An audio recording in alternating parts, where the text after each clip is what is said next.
What up, y'all? We gonna get it in.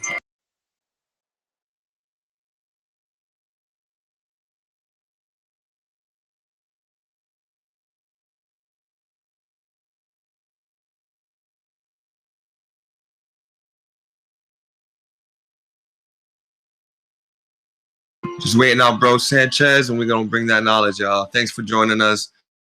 We're gonna go in on these green streams.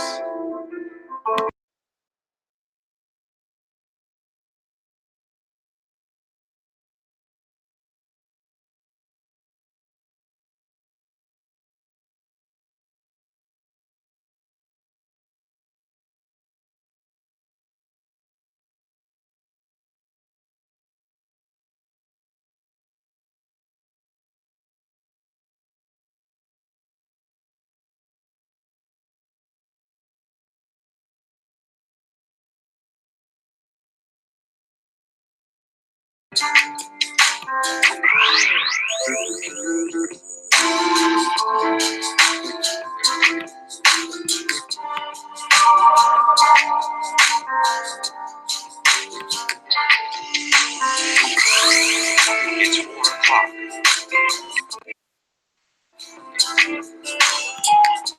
4 o'clock.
Yes, yes, yes. What's going on? All right. What's going on? All right, y'all.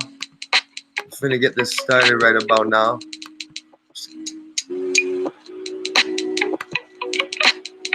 Thanks for joining me, bro Sanchez. Thanks for having me, my brother. I already know this one gonna be gonna be real lit. Shout out to everybody in the chat room.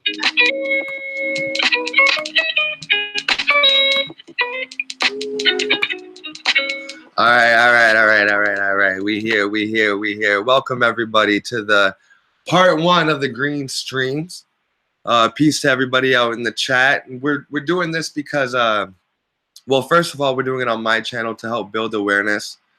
Bro Sanchez feels that there's a lot of good info on this page, and he was courteous enough to reach out and come join us today on this channel, and I'm thankful for that. And what I want to say is first is I want to lay out what this is going to be like. This isn't going to be a mashup of so much information that you're going to be overwhelmed and maybe even more confused than before. We're going to be taking this step by step, episode by episode, focusing on different things. And before we wrap it up, we're obviously going to take some questions from the audience. And what I would really like to see is I would like Brother Sanchez to actually host me on my channel, because I feel that he's a better host. And I'm really here to answer the questions. If I was if I was here just presenting what I know, it kind of seems like, you know, it may not be pertinent to most people. So what I want to do is I want to make it very personal, and I want to be kind of like interview type of share your knowledge type of thing at Brother Sanchez's pace. And Brother Sanchez will be representing the many, the people out there in the chat, and Brother Sanchez's mind. The way it works is he'll be making links all by himself. So this is going to be a very dynamic show, and I can't wait. So yeah, welcome, Bro Sanchez. Anything you want to say to add on to that? Yeah, I want to say thank you again for having me. You know, man, I'm a loyal subscriber to this channel. I think it's packed with a gold mine of information. It's just a matter of time before this channel catch wildfire. I already know it. And that's why I want to be there before it happened, because I believe in what you do over here, man. I'm going to tell you something. The energy is dope already.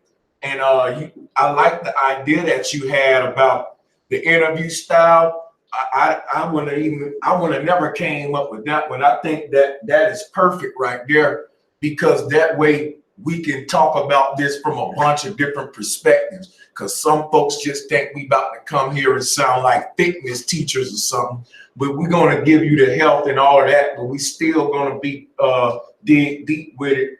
We already know what level everybody on in this community, so expect man, but the good stuff from me and my brother Masterpiece. And like I said, thanks again for having me, man. Yeah, man, I'm just ready to get into it. I've been waiting on this, man.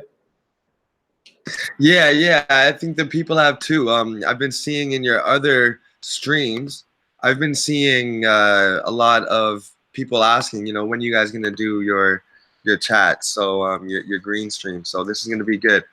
Okay, y'all.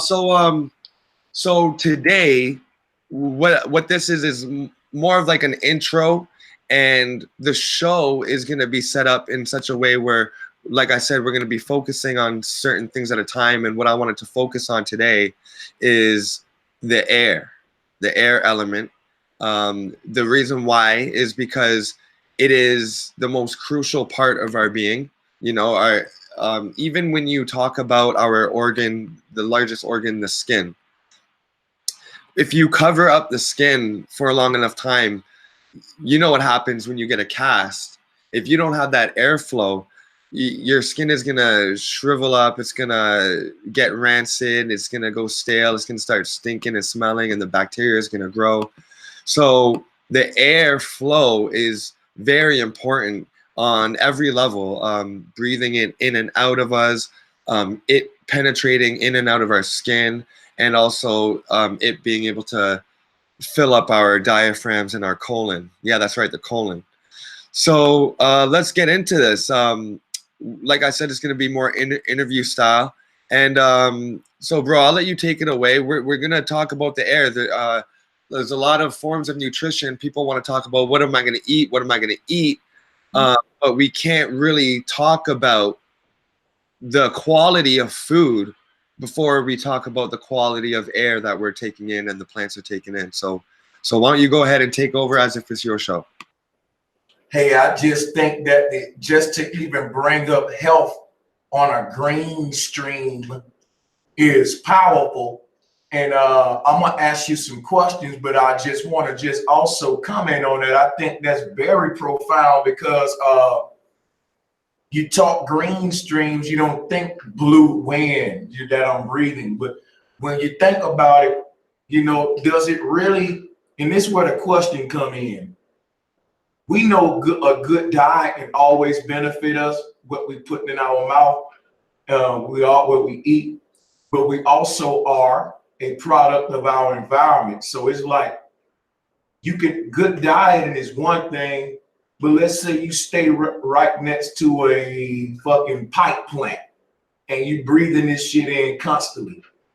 It's a city in Alabama called Acipico. And the people live in that city, they eat, you know, just like everybody else, but they die quicker than everybody else because they stay by this nasty plant. But they don't move, you know what I mean? But anyway, it's known that, hey man, there's chemicals and shit in that city or whatever. But it's a cheap, poor area. Anyway, that's something I wanted to run by you because I'm glad you bring it up. You bring up air. We know that they got the breatharians out there. Is air and breathing in a good environment part of our diet too? Actually, it's the biggest part of our diet. When we digest things, basically what we're doing is the body is pulling apart the compounds. Okay, these molecules, they stick together, they make new compounds, and it's the minerals are actually the most abundant in the air. And I always tell people, plants, they don't grow, they don't eat the minerals out of the earth. The earth stays the same. It's they're extracting their minerals out of the air. That's why they have leaves. We could talk about that, but yeah, the biggest part of our diet is the air because we're breathing in and out while we sleep and while we're awake, and we take, you know, hundreds of thousands of breaths a day. When, you know, it's interesting to hear you talk like this because now that I think about it, we probably eat more wind than food because when we eating, we're swallowing a lot of air pockets. And I was wondering if nature done that by design. Most definitely. And nature put hair in our nose by design. No, that's the filter. Hair is a great filter. If anybody looked at making home filters, they'll tell you that if you save and wash your hair and, you know, let it dry, that's a great filter to put in something like a, you know, to ventilate smoke and whatever bacteria. So, and your nose hair doesn't just stop where your finger stops when you go up your nose. And I'll show you. Okay, yeah. So the nose here, I'm sharing my screen now. Your nostril hairs, they go all the way up back here. So that means that as the air comes into your nose, left and right, kind of it's just the same as a toroid. In fact, your whole like orbital plate right here in your nasal passageways is like a toroidal field, right? And everything below and then everything above. And the when we take in and swallow that air, if we do that through the mouth, we're taking in all the pollutants out of the air, just everything. When we breathe through the nose, it's at least getting a pre-filter, and also the way that the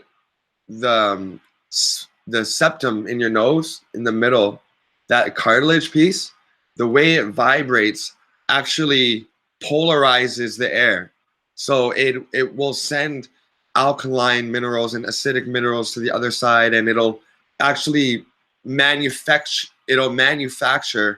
the type of air quality that you need for your body at that time. So your body is always constantly working with the air and taking this mineral and that mineral and putting it together and throwing it into your body.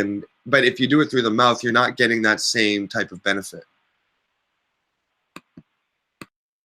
A masterpiece. With all of this being said, is there any kind of truth to the Breatharian movement? Now, because I'm gonna tell you something.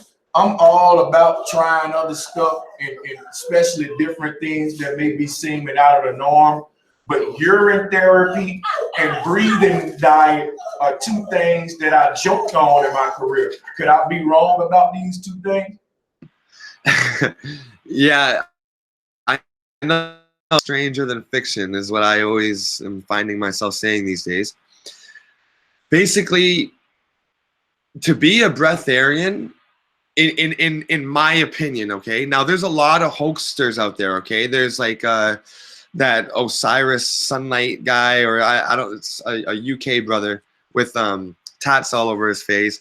There's people out in the jungles, people in the deserts, hippies, shamans, people that are claiming that they're breatharian and later getting called out, you know, when they got a juice stain on their shirt or on their couch, and they and they try to play it off, or actual footage of seeing someone sneak in a piece of cake, or even like someone like, you know, Nature Boy, like presenting themselves one way and being another way off the camera. So I say that to say this: when you're looking up breatharian people out there, there's a lot of people online that's going to be saying that they are, and they really aren't. In my opinion, to be a breatharian, your environment has to be pristine. Not only the environment that you breathe in, but your mental environment, the way you think, because the stress that you take with the stressful thoughts out of your body, it causes hunger, because that also it also creates a lack, you know, the stress. So I do think it's possible for the Buddhist monks, the people that aren't introduced to our society, um, and but I don't think it's something that is very well known. I think that the science is just kind of getting there. But I do know that fasting is a great tool. Intermittent fasting, or, you know, a day fast, or a week fast, a month fast. I do think that these are beneficial. Hey, appreciate that super chat donation, Robert Humphrey. And shout out to the brother Joey Seal and Elizabeth out there. We support the brother Masterpiece. Everybody hit the like button, because I see it's 90-some, over 90-some watching. We're going to get up to over 100 here in a minute when y'all go to bumping that like button and sharing this, because everybody need to hear this, man. And I'm gonna be picking this brother brain, because y'all know Masterpiece, he can go on and on. This is his subject. But I think he just needs somebody like myself to pick his doggone brain and just be the Riddler for him. That's what I'm gonna do, because I don't want to leave this subject yet. I still got a couple more questions about the breathing and the urine treatment before we go on. Because do you think, because when you talk about this breathing and stuff, like, I think we sleep on how much of environment play in our health. Like, you got people in toxic environments, but they eat good as fuck and still die, you know, with stress. And not just that they in stressful environments, but the air in these environments, the wind. Like, man, they was showing some on the news in LA the other day. And when they was showing the city from an aerial view, I was like, just look at this shit. It's just filthy. It's like a fucking big permanent dust cloud over LA. When it's daytime, it's not really daytime. It's like dust time. And it's like, it never leaves. If you ever go to LA, like, it's just a dirty, like the air. Like, no, anybody from Cali know I ain't joking. It's a beautiful place. But from a distance, looking at the air that all of the millions of folks breathing in that city, man, it gotta be a toxic environment. And it's a lot of stresses and violence. And same thing with New York and these places where it's like a fucking dust cloud over them.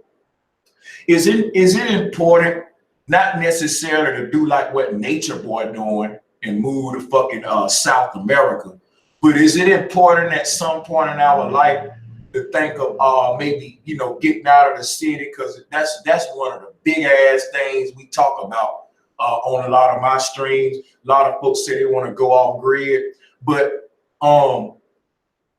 how important is that nowadays, you know, and how possible is it? Because a lot of folks overwhelmed with the idea, they feel like it'll be more resources to live off grid than to remain. They feel like it's cheaper to remain in these dirty ass dusty cities, when I think once you make the initial investment of getting off grid, it's free to live off grid. So I don't know, maybe I'm looking at it overly simplified, but exactly, because that's a reality I eventually want for myself. I know a lot of people in the chat want to go back to nature, what we call it.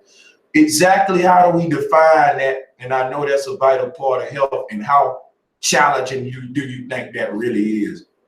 Wow. Okay. So that's definitely a loaded question, and I'm excited to try to tackle that. And first, I should definitely be the one to say shout out to Robert Humphrey for the super chat. He says, salute to Masta Peace and Bro Sanchez. This collaboration will be iconic. OVOK. And Bro Sanchez, yo, thank you, my brother, for the donation, man. I really appreciate that. Oh, you're welcome. Yeah, no doubt. Okay, so let's talk. Oh, I put on this this video here about meditation, and how did I know that they were gonna show some sort of globe thing? But okay, there's no more globe stuff here now, so we all good. Okay, first of all, should we try to make that move back to nature? And what is moving back to nature? What is nature? Because realistically, plastic comes from nature, but is it natural, right? I mean, a wooden house is closer to the way nature intended it than a plastic house would be, right? So first of all, you have to ask, is it achievable? Is it achievable in your life? Can you get the resources together to make that move?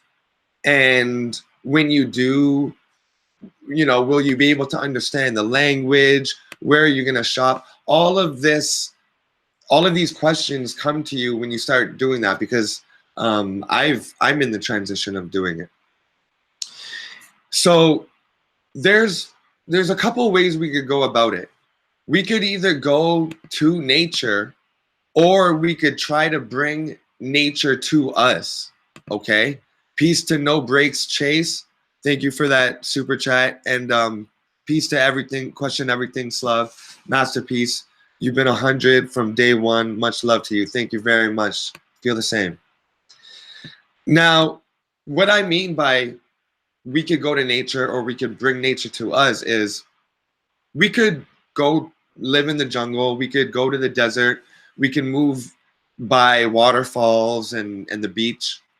And that's that would be the most beneficial, because then you'd have the elements in the air all working for your hair and your skin and your good sleep and low stress. All of that would be great.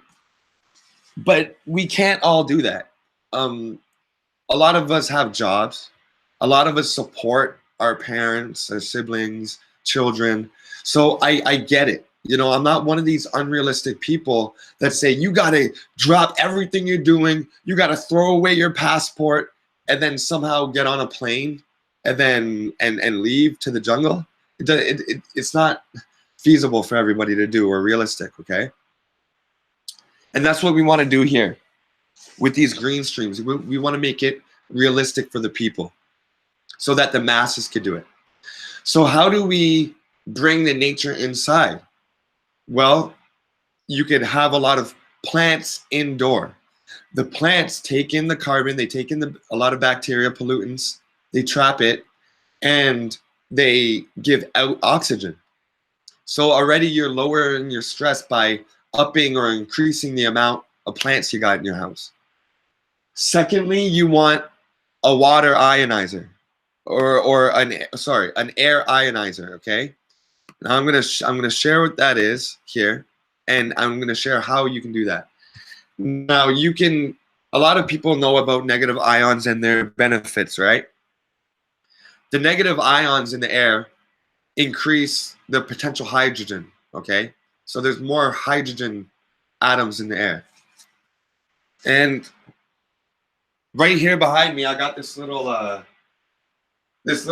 contraption called a nebulizer, and it basically it makes the water into a mist. So it's kind of like what do you call those things, like humidifier. So it's like a humidifier, and you get the mist.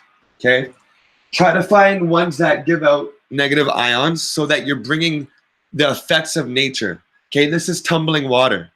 If you tumble your water, you're going to create more negative ions because you're going to be creating a charge in the water, especially if you do it in a cyclone, okay? And obviously, Bro Sanchez already He's making a million connections with the cyclone and the whirlpools and how beneficial that is to sustain life. So that's one thing. You could get an air purifier and an ionizer so that you're breathing really high quality air in your household. Because as soon as you open the window, you're letting all the pollutants from outside in. And I don't want to scare people from going outside, but I'm saying while you're inside, you could take control of the air quality that you have. There's also things like this, okay? You can use it for your mouth, or you can also use it for your nostrils. And it's filled with pink salt, okay? This is a Himalayan salt inhaler. Now, what it's doing is if you do it through the mouth, the air is going to go in and a lot of bacteria is going to be trapped into the salt and neutralized and pollutants. And you're going to get ionized, cleaner air into your lungs, and it's going to release the inflammation. It's going to deflate all the inflammation. It's going to help to do that and to help sterilize inside and get those pollutants out. And you can also do it through your nose, and this helps to hydrate your nose and keep everything going. Because if you don't have that water in your nose, then you're not tasting or smelling anything. It's the water that connects those two senses together.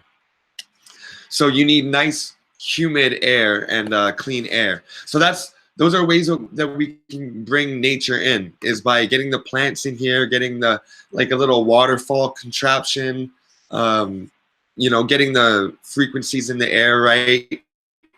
And those are just some ways that we could improve our environment. Hey man, that is just hearing that, a lot of ideas dropped in mind. And before I get into them, since I'm co-hosting, let me call out these lovely super chats from these awesome brothers and sisters. First one that we had was from Joe from Cali.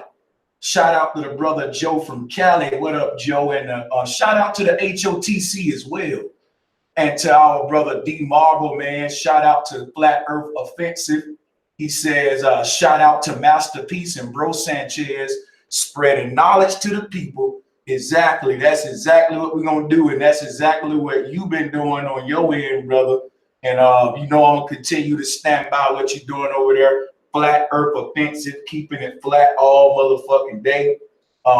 Damn, that Masterpiece. You want to say something before I go to that's a good look, man. Brother D Marvin dropping in on the stream. Yeah, that's big, yo. I mean, to everybody watching, thank you, salute, and I'm so humbled, and it just gives me the confidence really to keep going, because growing up around the people that I grew up around, coming from the hood that I came from, a lot of people aren't interested in health, being compassionate to yourself and to others and animals. So I've been very self-conscious with this information, holding it in, and it's just really great to see that I can open myself up to a wealth of people that are then going to take this knowledge and spread it. You're really giving me an outlet, and this is why I do it. This is why I do it, for the people, truly. So thank you. No doubt, man. And you always been a humble brother. You deserve all of this support, my brother. I'm just letting you know. And get used to it, man, because I see good things for this channel. And just another thing to D Marble while he in the chat. Brother, I don't know how you do it. I mean, dang, man. Like, it's so many people got videos out on D Marble, man. And it's like anything with his name on the title, it be like viral. It's like they want to just silence the brother. But I'm with you, bro. I'm gonna let you know. I know that a whole bunch of globalists be on our brother, man. Shout out to D Marble, man. He be putting the work in. But yeah, let's get on track, man. I'm just glad to see everybody in the chat, man. It's some good unity. And we was talking about getting back into a green environment, but since most of us not able to do that, we can bring a green environment to our home. And I'm gonna tell you something, when you was talking, I was like, man, I remember coming up and not even just growing up, even just having my own houses. I put anybody to this test. Go in the room that you go in all the time, get a feel for the room. Then put a plant in that room. Immediately the energy change. It's like stress kind of from the room is relieved too. So it's like a deeper than just what the plants do with the breathing, but it's like the presence of green plants in the house is like stress relieving. Like I'll be in some people's houses, like especially when I was doing landscaping in the South, and they have a lot of running water, little systems through their house and stuff. Like when I used to go up in Mount Brook and cut the rich people yard, they invite you in, you go in, there's plants everywhere. They got running water, little, you can hear it, you know what I'm saying? Fish tanks everywhere, and just this open water, and the air is different. It's like,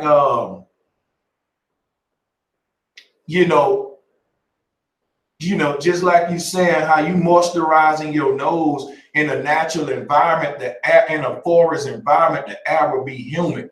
Like it's everything we do is like you were saying, my brother, is bringing nature into these environments that we confound to today. But that lead up to a question. Do you think if this quote unquote system crashed and we was to go, back to nature, back to the jungle? Well, I know we know the answer to this question. I guess I kind of want to conclude with this and hear you speak on it. Would there be a need for, like most of the stuff we do in our society, we was like in the jungle? Because we talking about green, we eat a lot of greens, right? I think we'll eat less greens if we actually live in the green. You know what I'm saying? Yeah. Like, for example, when you shower, your body absorbs like 8 to like 15 ounces of water just through your skin alone. So in the water hydrates you, so you don't have to actually drink the water, right? So in that, with the we know that everything has an auric field, everything is making its own Merkaba, its own torus field. And when you are amongst these great these tall trees, ancient trees, new seedlings coming up, old foliage creating new life underneath the soil, this network of life and all of these spinning toroidal fields, all of these negative ions in the air, it causes it makes you whole. So it causes your appetite to be less. You work all day and you don't really notice that you're hungry until you hear the bell. Hey, it's dinner time. You're like, oh snap! Like already, like and I was just going with the flow. You got the dirt under your nails and you're licking your mouth, so you're getting that soil into your body and passively, and you're exercising because you're skipping over roots and you're dodging branches. It's being in nature it's the best place for us to be, and that's why you gotta, if you have a trail by your house or whatever, you gotta get to it as often as possible. That's what's up, man. I like that's interesting how you answered that one too. Shout out to Redbone 927. She says she appreciate this knowledge, much respect. And again, shout out to you, my brother Masterpiece, for having me on your channel. I got another question for you, my brother. That was an interesting answer. Because like you said, when we talk like this, it starts to show that our diet is more than what we eat, because we're going to get into what we see, what we hear. Like we want to tie that into diet and what we basically, whatever we take in, and a lot of people may think I'm reaching with this, but do you think that the way the ancients lived, right, that's the reason they ate so much less? Because I watch a lot of these tribes, and a lot of them ain't like the ones they put at the forefront of most of these documentaries. They like us to see the tribes that's really still hunting, but it's still some tribes that's mainly plant and fruit diet. And you peep they documentaries, and you see like throughout the day of their diet, they'll crack open a couple of fruits, and to the most they'll make some kind of vegetable salad soup or something with mostly vegetables and herbs. And if they do use meat, it's so little that is damn cherished in the village, you know. But I say all that to say that they're in these environments, and that's totally different than ours. They participate, they always active, they never just too long idle, they always doing something. And then they dancing and everything. And we notice that a lot of times when they're feasting or having their main meal of the day, they associate eating and dinner with singing. I don't know if you peep that, like in a lot of these documentaries, when it's time to eat, they go to, you know, getting happy and singing like, yo, we say our grace in this culture, right? But, you know, it's crazy because if we look at food like a side dish, I noticed that a lot of things besides food control our appetite. Like me being a music producer, and like I said, this is where I kind of get deep and weird. But me being a music producer, it's been times I've been damn hungry, and I kind of suppress my hunger and go and just make myself go grab like some fruit or peach or something like that, because I don't want to fix nothing, and it's just convenient to grab an apple and bite it and make my stomach shut up, and I can keep on making this beat because I'm so into what I'm doing like a grown child, right? You know what I'm saying? And I be like that, but what I noticed is damn near like I'm eating the beat. Like whenever I'm like that, it's like I don't never make up that food that I lost. I don't never say, okay, I was making that beat all day, now let me make up for all the food I didn't eat. I feel full, like I ate a dinner, even though I didn't. I'd be like, damn, I missed out trying to do some other shit. And it's like, damn, is it just me making unhealthy decisions, or is outside things a part of our fast and diet too? Like a person gonna laugh at me like, nigga, you tried to eat a song. You know, Yeah, that's interesting. So the way I would go about, there's so many ways I could go about that. And I'm gonna approach it from this angle. When you're focused on, and I want to say, first of all, I relate because I also produce music, and it's like you don't really notice you're hungry until it really hits, and it just, you know, the hunger really hits you, and then you go up and you get an apple and you're good. And let me explain why that is. When you're focused on something, that's typically where your blood cells will be. The blood is the essence of life. Where your blood is where your body's attention really is. So, you know, if you're doing a test or studying or making the beats, your blood is all up in your head. When you eat food, say you're feasting on food, you go to a dinner, oh, I can't wait to eat, and then you stuff yourself, your blood cells are now concentrating into your abdomen area, okay? This attention of blood,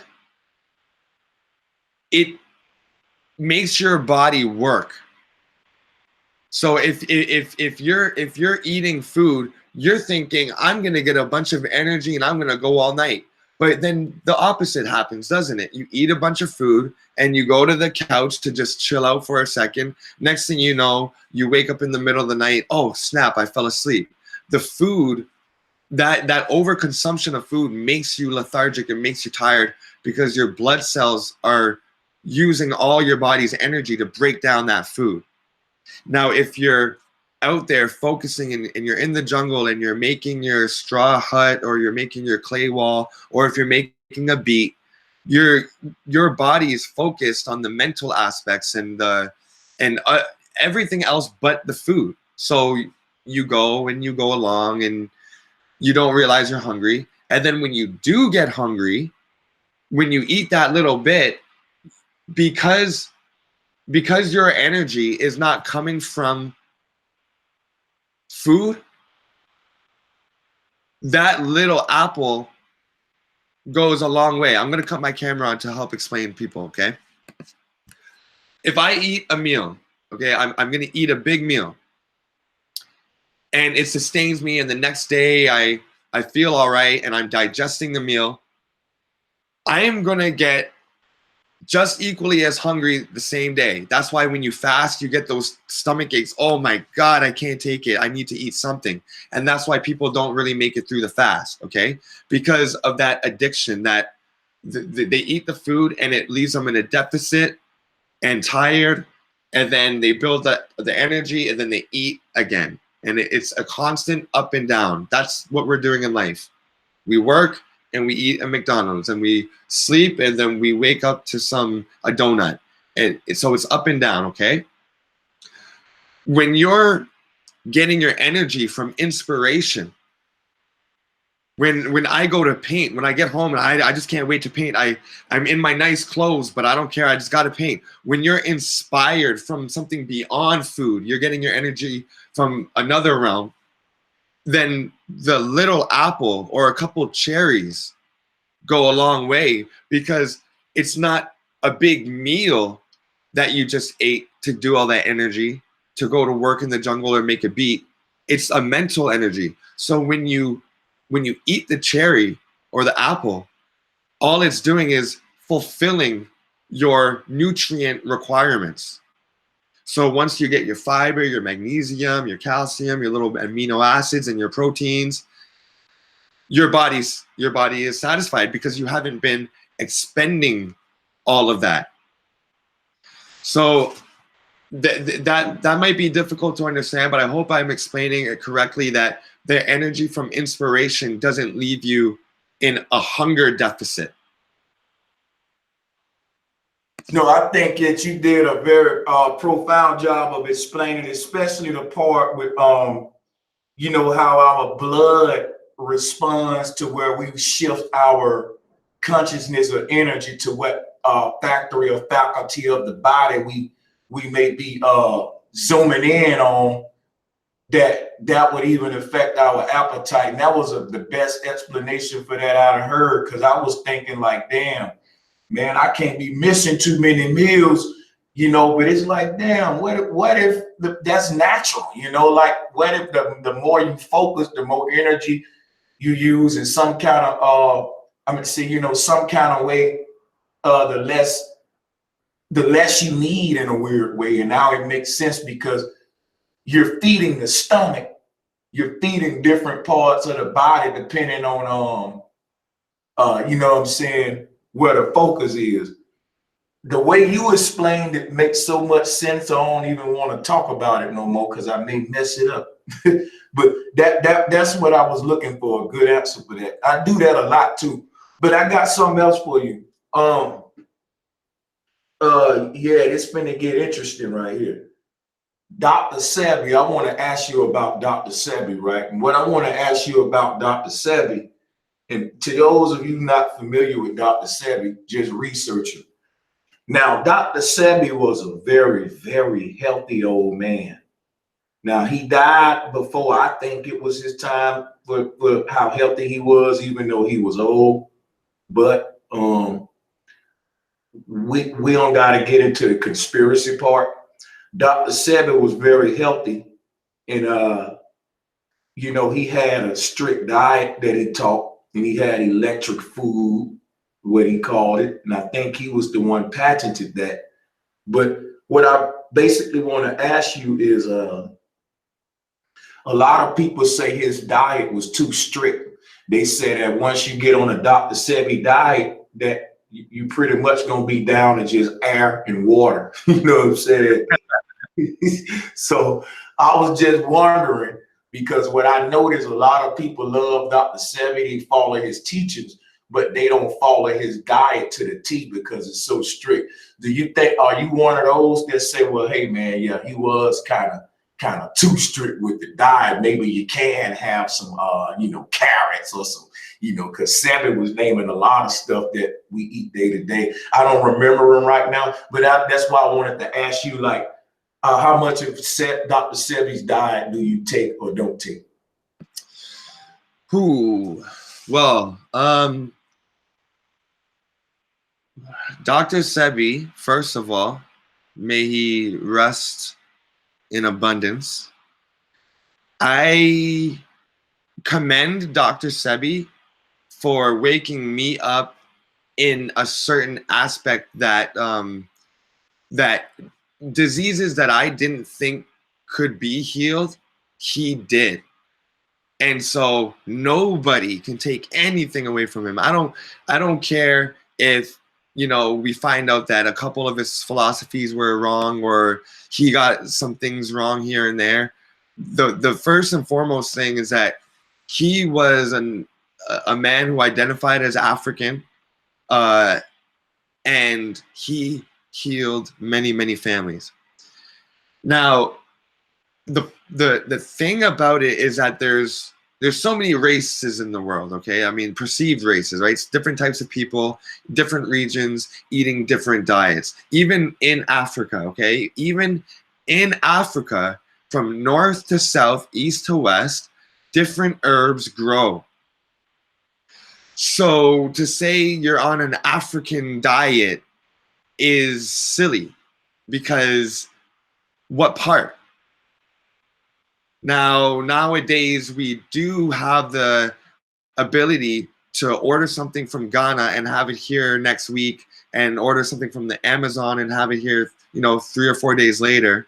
I get that. But is that natural eating? Is that locally eating? Okay. Now, Dr. Sebi did take herbs from Africa and bring them to Honduras. And he did use a lot of local Honduran herbs to heal people. So what I have done is I have removed the Africanness out of it, and I am focusing on the electric part of it. The part that when you take a picture of it with Carillion photography, that it is electrified and full of life. He also is on the alkaline tip. Now, and they say that an over alkalized body can lead to alkalosis, okay? I disagree, because that's what you have an appendix for. A lot of people's appendix burst because they're too acidic inside.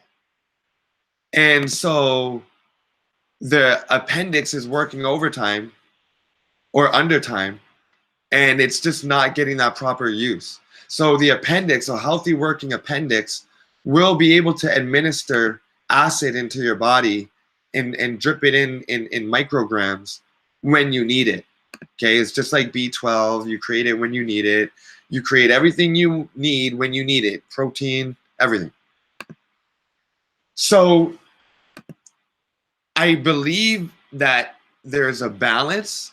I believe that some foods are acidic when you hold them, and then when you eat them, they have an alkalizing effect. For example, cayenne pepper is acidic when you measure it, but when you take it in your body and your body digests it and pulls it apart, it has alkaline effects. Remember, the food doesn't affect your body. Food, herbs, treatments, supplements, they do not act on your body. They don't affect your body. Your body has a response to the food. That's it. And it may seem like the same, but it's profoundly different. Okay? Now, Dr. Sebi, I don't think that his diet was too strict. I just feel that he was limited in his inclusion, because, for example, you have all heard Dr. Sebi talk, and bro, you'll agree with me on this. It's hard to find something that Dr. Sebi talked about. Like if I wanted to hear him say something about garlic, it's hard to find it because he gives long speeches, long lectures, right? And he doesn't write them down, he freestyles. So you're going to get a lot of knowledge in this and a lot of anecdotes in that and a lot of jokes here and history in that one. So you kind of got to sift through his information. Now, the Dr. Sebi food guide has been revised many times, and it's continuing to be revised since he passed. But here's what I have to say to you. Because Dr. Sebi was speaking English, and and his main dialectic was Spanish, he didn't always communicate what he meant. For example, he would say,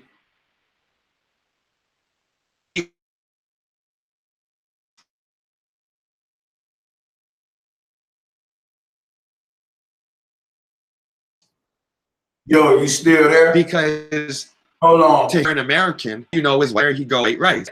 Yeah, I'm still here. Yeah, hey, what's up? Yeah, you. Am I breaking off? Yeah, you cut off on a part where it said he didn't always really mean what he say. Yeah. He would say something and then you cut off. He was going to give an example of that. Right. So what I said was, he would say, "Don't eat rice" to all the people when he was doing his tours in America. Don't eat rice. Why? Because Dr. Sebi knows that in America, all you can get is white rice. That's all you can get when you go places, right? Especially in those times, right? In the 80s, 90s. So, but what he really meant was don't eat white rice, because the white rice is the stripped rice. It's all the colors taken out of it. But somebody in one of his lectures, somebody put their hands up and said, "What about wild rice or basmati rice?" And he said, "Yeah, that's fine, but you don't find that around here." So you have to do your own critical thinking when it comes to Dr. Sebi's recommended food list. If he says no broccoli because of the way it's grown now, it's like it's GMO, it's not natural, then where was the original broccoli natural? And then you do your research and you find that the broccoli really is just a mutated form of rapini. Okay, rapini is just a humble little like it's in the cabbage family. It's a little it's in the cabbage family. I forget. I think it's circuferous. Anyways, as you can see, it's not the big broccoli that we know of. The leaves are in between it, and it's giving life to each one of the flowerets. And this looks more natural. If you were gonna go out into the wild, you would expect to see something more balanced, as opposed to the full-on broccoli with overgrown green parts and not enough leaves to sustain it. You know what I mean? This was obviously a result of growing for nutrition. The scientists are saying, hey, these flowerets are very nutritious. How can we maximize on that? Because here on the rapini, it's a lot smaller.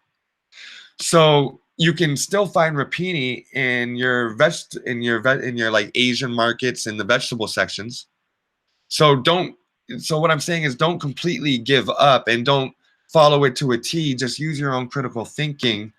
And when he says something is unnatural, try to find the natural source of it. So that's what I'll say with that. Yo, I never heard of no rapini to now. That's what's. Yeah, man. So they basically made broccoli to now again, I know you already explained, but for like the example with the rapini and the broccoli, we know it's a lot of more stuff like that. Like the kind of mutated forms of the stuff. Now, what would you? We know the real reason they do it is, you know, to profit and to, a lot of us say, to, so we don't get the full health benefit, we can die early. Is it really that simple, or can you go even deeper to why they do it too? Because it's like, to everything in nature, it's a fake form of it, and mostly everything we eat is the fake form. You know what I'm saying? Mm-hmm. Well, we gotta really understand here what's been going on. We got to get a deeper look of history. You know, we got to understand that we've been flooded out with the mud floods, disasters before, and all the crops that were once present may not be today. And also, we have to understand that there are farmers in the past and botanists and biologists who simply just want to see if they can crossbreed plants.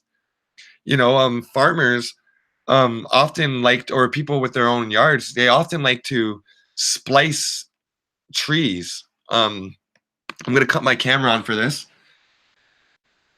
There, there's a method of splicing a tree where, say, this is the tree. Pardon me. You could cut the trunk, right, and you can glue a limb from an apple tree, and with like honey or like maple syrup, you can like wrap it around and mend it, and you can append a pear limb on it. You can append a cherry limb, all on that same trunk.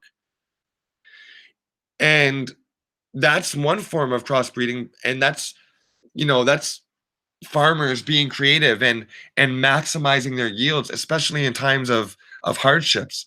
I mean, when there's floods or dry spells, we got to understand that people have taken two plants and put them together to try to withstand the elements so that they could guarantee their country food, right? So not all of it is so sinister as we seem. Now, the parts that are sinister, like Monsanto altering the seeds and patenting it, and, you know, shutting other farmers down because the wind blew into their farm and now it's their intellectual property. This is a sinister way of moving us, our frequency, off of a natural food, something that the flies and the rats would eat, onto an unnatural food that, when you look at the pictures, rats aren't eating these GMO foods. The flies aren't eating these GMO corns. And what's happening is, we are if the food is supposed to I'm going to cut my camera on. If the food is supposed to sustain us, right?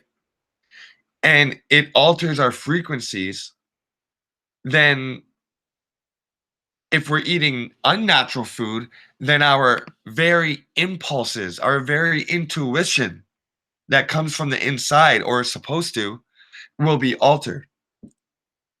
It's not treat others as you want to be treated anymore. It's not recycle this anymore. It's not put the seed back in the earth anymore. It's, what can I buy? How good do I look? I hate this part of the fruit. I'm going to throw it away. So they're not just trying to keep us sick and keeping us in the hospitals and distracted. They really want us to remove us from nature by giving us unnatural food, so we make unnatural decisions. Yeah, you know, this is actually real talk. I hope you got some time, man, because I think we can go real deep with this bill. I got so much for you. Because it's kind of like going into the her story, the his story thing, where we find out that food is attached to spirituality. Now, a lot of folks may not see how, but you know, I'm gonna pick your brain here in a minute, because I know you're gonna give us some good information on some questions that I got for you. But before I answer mine, I got to share the mic, because I got people in the chat that got questions as well. You got a question from the brother JT Jerome Turner. He said, can you recommend a good cookbook?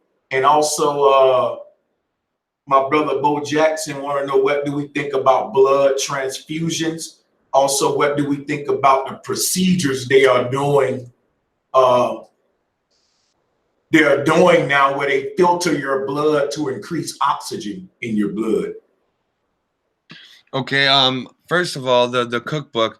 Yeah, there's a cookbook that I really enjoy that I learned a lot of recipes from is Color Me Vegan. And what I like about that is it takes you on a rainbow journey through cooking vegan. So it'll start you off in the red foods, pomegranates and making red cabbage with red onions and all that kind of stuff. And then it takes you to the orange and the yellows, to the greens and the blues, the purples and the browns. And when you get to the browns, it's like the brown lentils and brown rice, and it's really nice, really cool, and it's a really great way to feed all balance your energies that have to do with those chakra points. Because remember, the color of food is just a frequency. So if we're always eating green, we're only going to be feeding the green frequency, which is great because the other surrounding chakras that feed off of that green will be balanced. But we also want to 5 o'clock. We also want to nourish our purple centers and our indigo centers, just as well as our yellow and our red centers, right? So yes, Color Me Vegan was a really, really good book for me. I like Indian food as well, so anytime I'm in like a Winners or like an old bookstore or something, I'll pick up, and I see like an old Indian cookbook, I'll pick it up anyway because a lot of the ingredients are interchangeable, and you can use coconut milk, and um, and I love the flavors of the Indian and Mexican cuisine as well. So, and what was the other question? Oh, you tackled both of them, brother. I got a quick little plug in for you. It ain't really a question. It's kind of like a little game. We hear this, everybody do this, but I just want you to be redundant and talk about this real quick. What pops to your mind? What kind of information drops in Masterpiece Soul when I say to you that the root word of diet is die? Whatever come to you with that, can you just drop some info on that, and then I'll ask you the questions I had. It's a diet, right? So it's like the diet, it's like it goes with it. The et is like what we say for the female, right? And you usually have her on your arm, right? And so it's what complements you. So what is complementing your death or your die?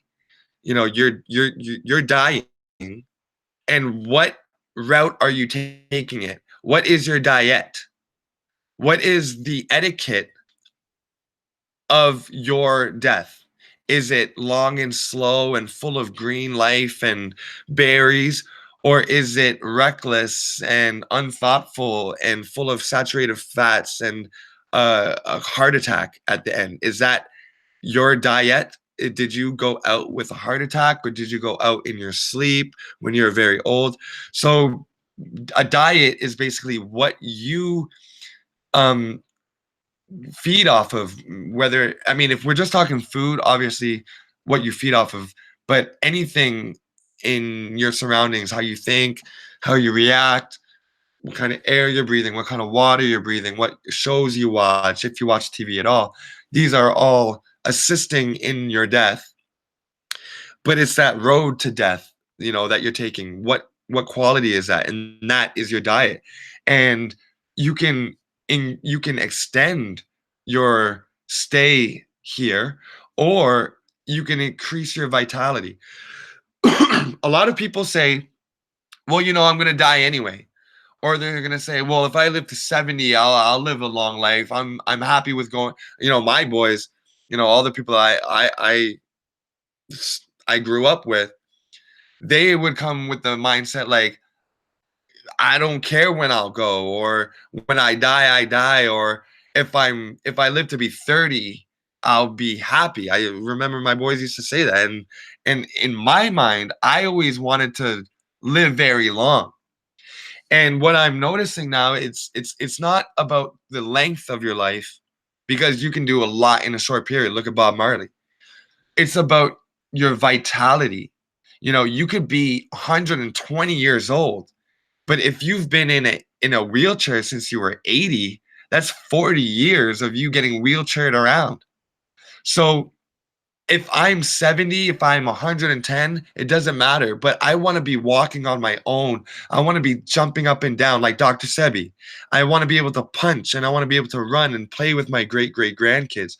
So it's not about the longevity of life. It's about the vitality and how electric and exuberant you are while you're here. Man, you just broke that down to pieces, my brother. And I got something else for you from our brother Bo Jackson. I ain't forgot about you, bro. He wanted to know about the process of filtering the blood. There's this new process that they got where they say they can increase oxygen in your blood by a process of filtering it. Now, I never heard of it until Bo brought it up, but he wanted us to build on that. That's I don't know if this is an invented process. Like, first of all, our lungs do this, right? Like, every time we breathe, we filter oxygen out of the air, and we then carry it into our blood system.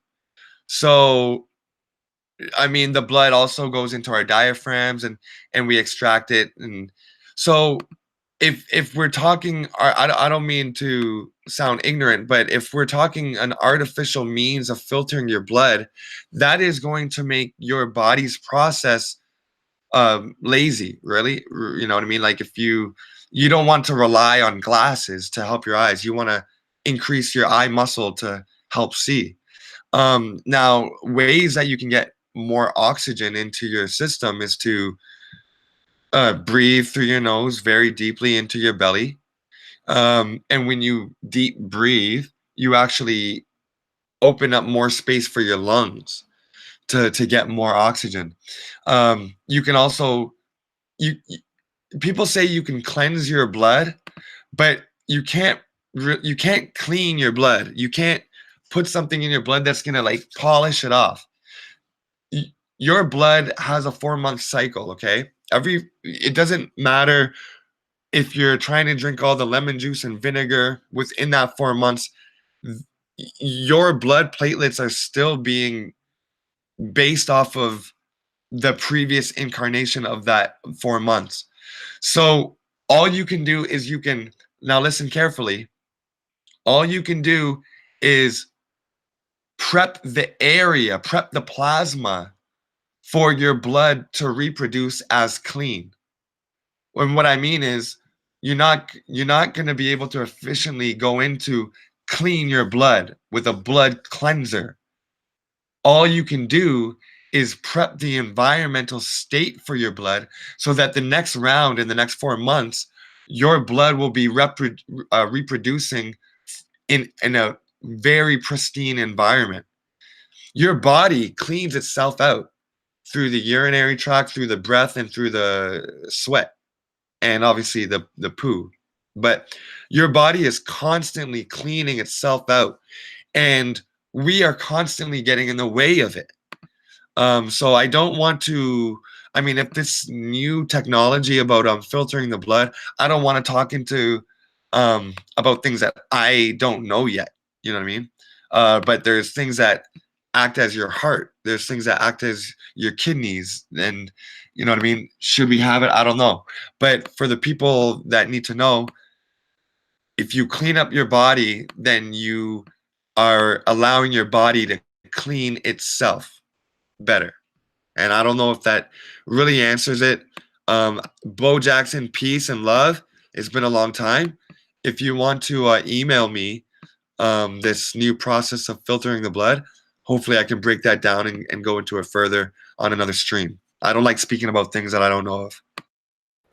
Yeah, that's why I didn't speak on it myself. But from what I hear, sounds like some type of apparatus or machine, I guess, that they hook you up to and filter it out. Now, some people who need that stuff because they about to kick the can, then that's that emergency type treatment, like just can't avoid it. But if it's something that they're promoting to saying that we can enhance your body some kind of way, like ain't that really wrong with you? But if you come here, let me hook you up to this machine, let me filter your blood out a little bit, this is gonna enhance you. Now then, yeah, I like your answer on that then, because I would say, yeah, the body don't really need an outside enhancement. So and that's something I wanted you to talk about too, because they're blurring the lines on what health is. We know they've been doing that, but we know ain't nothing real health here. Treating you ain't healing you. But what I find, man, is with the treatment, it's turning into the robot technology, artificial intelligence. So I am starting to see a lot of machines and apparatuses that they've built, that can enhance your breathing or enhance that. Not like what the little bottle you got. That's like some water solution. That I know what that is. I got that too. I'm talking about like any kind of like machine or like a, I can't really think of that on the tip of my tongue now, but y'all know it's plenty of machines they got to like assist the body, and it can enhance you, kind of like what Bo Jackson was saying. Yeah, yeah. I mean, there's apparatuses where people put up in their nostrils and it's connected to an oxygen tank so that they get more oxygen efficiently. And when you're in the hospital, they hook you up to that thing that it's like a lung for you. And these are all like survival mechanisms. These are all like now the thing about the technology is it's amazing because you can get into a crash and your lung is collapsed and they can get you in there and the technology is going to sustain you while they operate on you, and so you don't lose your life. And then that's when we get into the whole, are we abusing the life? Like, are we, like, when we go out, are we supposed to go out? Are we supposed to be making all these artificial means to extend our life, and is that damaging the environment? That's a whole nother issue. But for your everyday apparatus that helps you do something is going to leave you weaker. Like we said with the glasses, there's glasses that I really like, and I'm gonna hold it up. I'm gonna share it. There's glasses that I really like that actually help people to recover their eyes, and I'm sharing it right now. And this apparatus, people, it's, as you can see, it's just like glasses, but instead of magnifying the image for you and then you need to get it readjusted because your eye actually downgraded and got lazier from looking through a glass, and then so that magnification isn't enough for you, so you got to get a stronger magnification. These glasses, what they do is your eyes muscles, the retina's muscles, are expanding and contracting in such a way so that they can make out the environment beyond the glasses. So you can focus on the actual frames and look at the black part. Or if you need to read something, you can look through the glasses and you're going to be feeling your muscle in your eyes contract and expand, and it's going to kind of hurt a little bit. But if you wear these for 15 minutes a day, then you will wear your glasses less and heal your own vision. So never rely on something else for too long. Your body always is trying to heal itself.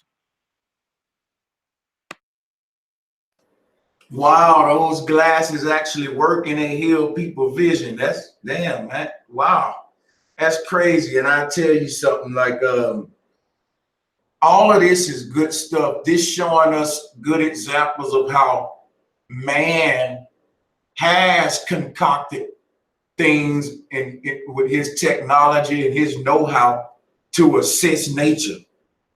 But ain't nothing wrong with that. The thing is, the people that's doing it being so untrustworthy, I do think that a lot of what they doing for good, positive, innocent health reasons has a real evil agenda of trying to turn a human to an AI type, half human, half machine. So what I mean is, like, we know it's gonna be people that's missing a leg, and we know they got fake legs, but now they got robot legs where if somebody missing a leg, this thing behave. I'm telling you, it ain't nothing like them little plastic legs. Throw that out the window. This is like a real human leg. And when I was looking at this documentary with this guy who was missing both of his legs, they made him some robot legs. And what he kept saying was these legs actually perform better than my real legs. He was like, they don't get tired, they move faster, they actually, more compatible with my torso. He was going into all that. And some dawned on me. I said, okay, now this guy missing his legs. Now, I'm glad we got the technology to be able to get people back on their feet when they missing their legs. But what if this is just a commercial to say, hey, fuck your legs, chop them off. We can give you better legs than what God gave you. Like, look, they got the women chopping their asses up, getting enhanced asses. So it's like they using as health now, but later it's gonna be, hey, did you ever dream of running forever and not getting tired? Get rid of those legs and buy these. Like they show us all these movies that the superhumans have, robot have.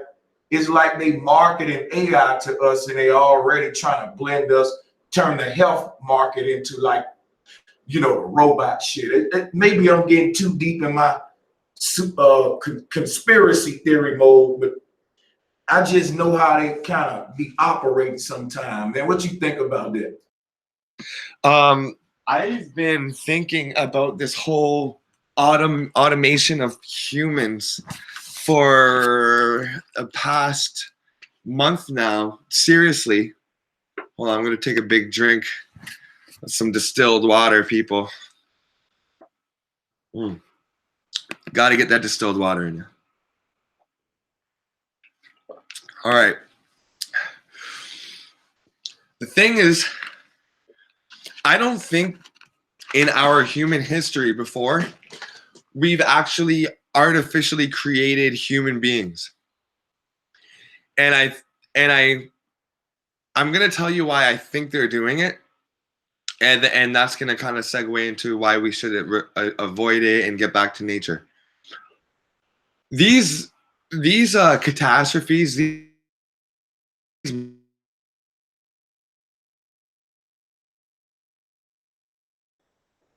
Yo, masterpiece, you borging out. You borging out. Oh man. When you was just finished these I gotta move spots. Okay. Okay. I should be better now. I'm moving myself. It's weird that you borging out while we're talking about humans being mixed with robot technology. Yeah, that is weird. That is weird. I should be a lot better now because I'm right over top of my modem, my router. Okay. You good? All right. Like I was saying that I don't think before in human history we've ever really like made humans before. And the reason I think that we're doing it is because as you look all around, you see these mud floods. these mud floods that have completely wiped out human history, have completely sunken buildings, and have left huge structures that we don't know how they were built, like the pyramids and Parthenons and Machu Picchu, all of these things, all of these civilizations that that predated us were wiped out. And I think that they want to make us artificial humans so that the next wave, the next like flood or the next deluge, the next catastrophe, they don't have to wait to transport kids around for labor, and they don't got to rebuild. They can just send out a nation of robots to do it for them, because that recovery period is full of germ, disease, plague.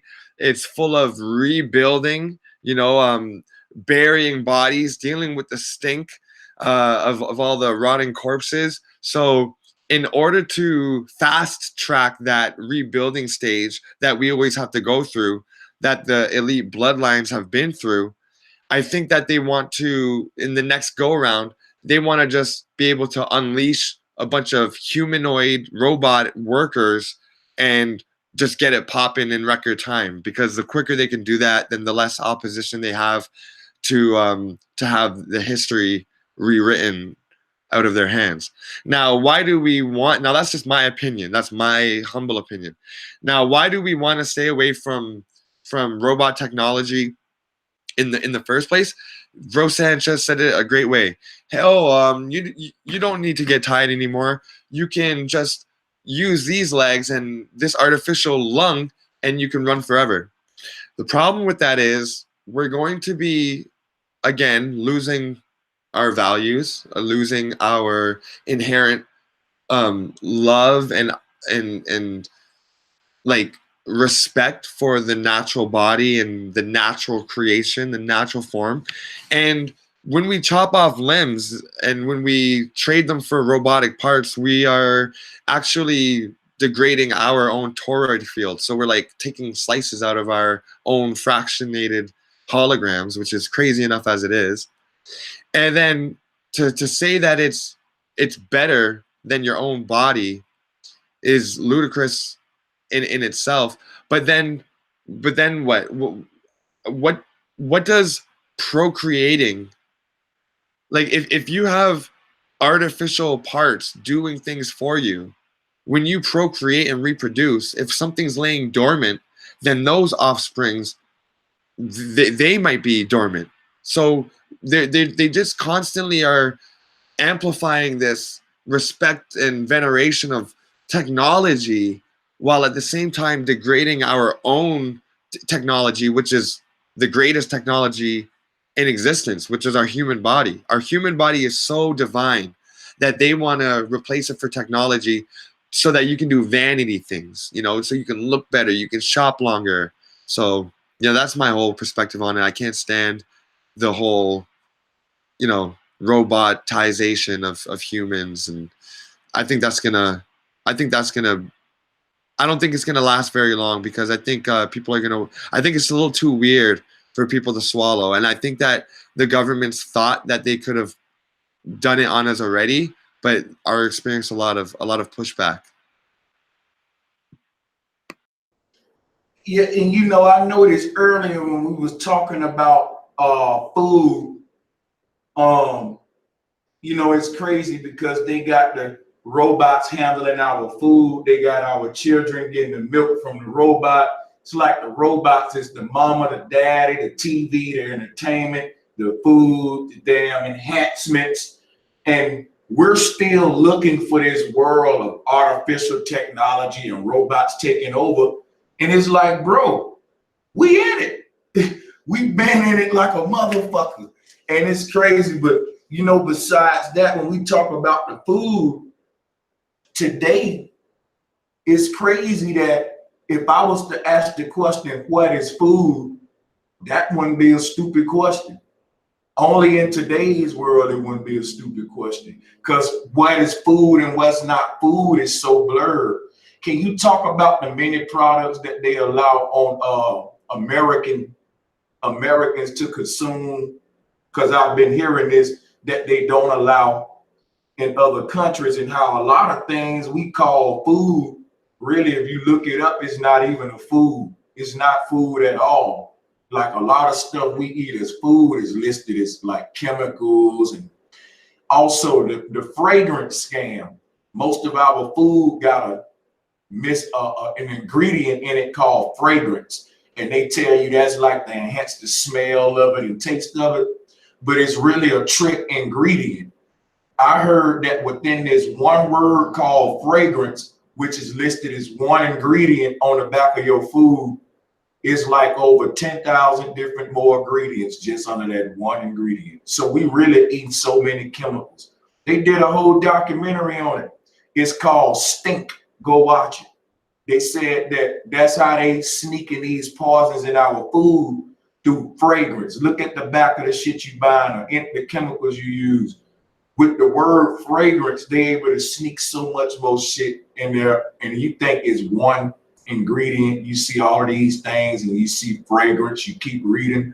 Fragrance is tricky. It breaks down to like a whole nother more thing. So just that, and this is interesting to me, because nature didn't intend for the food obviously to be tempered with this way. And we know that food is frequency, like you were saying, the different colors and all of that. But before we get into food and it being frequency, yeah, go ahead, build on that. American diets versus other people diet. Well, growing up, we all got that food table, the food chart, and at the top or at the bottom, it would always be your grains, which promote mucus, and the top it would have the cakes and the sweets, meaning only have a little bit of those things. And ever since I was very young, I would notice that we can't. Sugar is not like a food, right? It comes from food. It's derived from food, but it's very addicting. White sugar. And it didn't take me long growing up to realize that these treats would only be saved on occasion. Like it would be like Halloween, and then Valentine's Day and Easter, and so we special occasions we were allowed to eat sweets. Your birthday comes, you get a big slice of cake. And it didn't take me long to kind of put together. I said to myself, well, if these things cause cavities and if they're not good and they cause nightmares and stuff like that, as a kid, I'm thinking this. I said, then why is it called a treat? Why is it perceived as something good? Because when the next day from your birthday, when you just had a whole sweet cake and ice cream, you go to McDonald's and then you get an orange juice, and then you overhear someone say, "Oh, I can't believe they're giving their kid pop or chips," and you just say to yourself, "Well, I just had like cake last night." You know what I mean? So there's when I have a daughter now, and when it's her birthday, I make her like a fruit cake, like melons and strawberries and grapes, all of her favorite stuff, papaya, and I sprinkle moringa and maple syrup on it and stuff like that. Because that's a treat, because it makes her feel good, and it's giving her mad minerals and hydration. So there's no deficit. It's all a treat, and it's beneficial. So when we look at this chart, we notice that these things aren't all food. Like here's an animal here. Like there's animals here on this food chart. And an animal, if you were trying to look up the definition of an animal, you're not going to find food in it. And if you look at the definition of food, you shouldn't find animal in it. And over here, you see cookies. Now we know, and cake, and we know that's made from food things, like plant things, but it's been mutilated in such a way that it doesn't have any resemblance to nature. And when it goes into your body, actually your body has no clue what to do with it. Like your body does not recognize a chip, a cookie, or a piece of cake. So what does it do? It takes it as a free radical. It thinks it's a toxin. And then your body creates mucus cells, fat cells. And what does a fat cell do? It it it smothers the toxin. So if you're thinking about like a fire, right? A fire is going off, and you throw a blanket over it to contain that fire and put it out. That's what the fat cell is doing.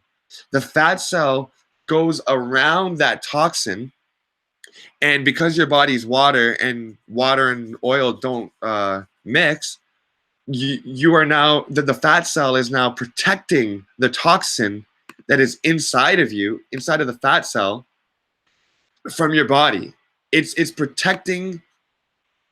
I'm cutting my camera on. The fat cell goes around the toxin, and the toxin's on the inside, and it engulfs it, and it stores it away. And in women, it stores it away behind the arms and the boobs and then the butt, and then in men in the gut, under the chin. It stores it away. And you say you're getting fat. You say, "Oh my God, I'm getting fat." No, you're not getting fat. You're getting toxically overloaded. You are overloaded with toxins, and your body had to create its own fat to diffuse the situation. I got him. You know, go ahead. I got him. And then now when you work out and when you pee and when you sweat, now the fat cell looks and says, okay, she's draining, she's detoxing. Okay, I'll open up and push you into the flow so you can get flushed out. Okay, so if you stop eating the toxins, because a lot of women out there are saying, well, I eat so healthy, but what about your nail polish? What about your nail polish remover? What about your hairspray? What about your hair dyes? What about your foundation, your blush, your eyeliner, your eyeshadow, your eyebrow filler? Nowadays, there's so many toxins around us, the shampoos, everything, that your body is actually getting fat because of the things that you're smelling and putting on your skin, all the toxins. So if a food doesn't benefit if what you eat doesn't give your body a benefit and a temporary boost, then it's not food. It's not food. That's like saying, is water fuel for your car? No, if you put water in your tank, it's going to stop running. So it's not fuel. It's not fuel. It's liquid like gasoline, but it's not gasoline. So the watermelon is food, but the chicken wing, the fried chicken wing and the fried potato chip is not food because your body doesn't recognize it as such. And that's my answer to that. Yeah, and I noticed that when we talk about food, shape come into play, and just hearing you talk, it just reconfirmed just the spiritual warfare we under, man. And you was being light when you started naming all the women products. If you were still naming them, you know you'll still be going, right? You do know that you will be going like they attacking the women, man, so bad. Because if just thinking about it now, the average woman probably used over 20 different damn chemicals just going out the door in the morning. You know, if not more than that. And it's like, yo, they got us so, man, they killing us, dude. Like it's really our living habits, the day-to-day shit we use that's a part of our lifestyle, how we allow them into our house, into our body, into our blood, into our DNA. Like, we really be looking for them to do this extreme stuff, and I don't put it past that they will. But I just got news that the most extreme shit have already been done. Like, they have access to the very heart of your DNA. You can't say they don't because they're responsible for most of what we intake. So it's crazy, like the warfare at play. And with that being said, a lot of people give up.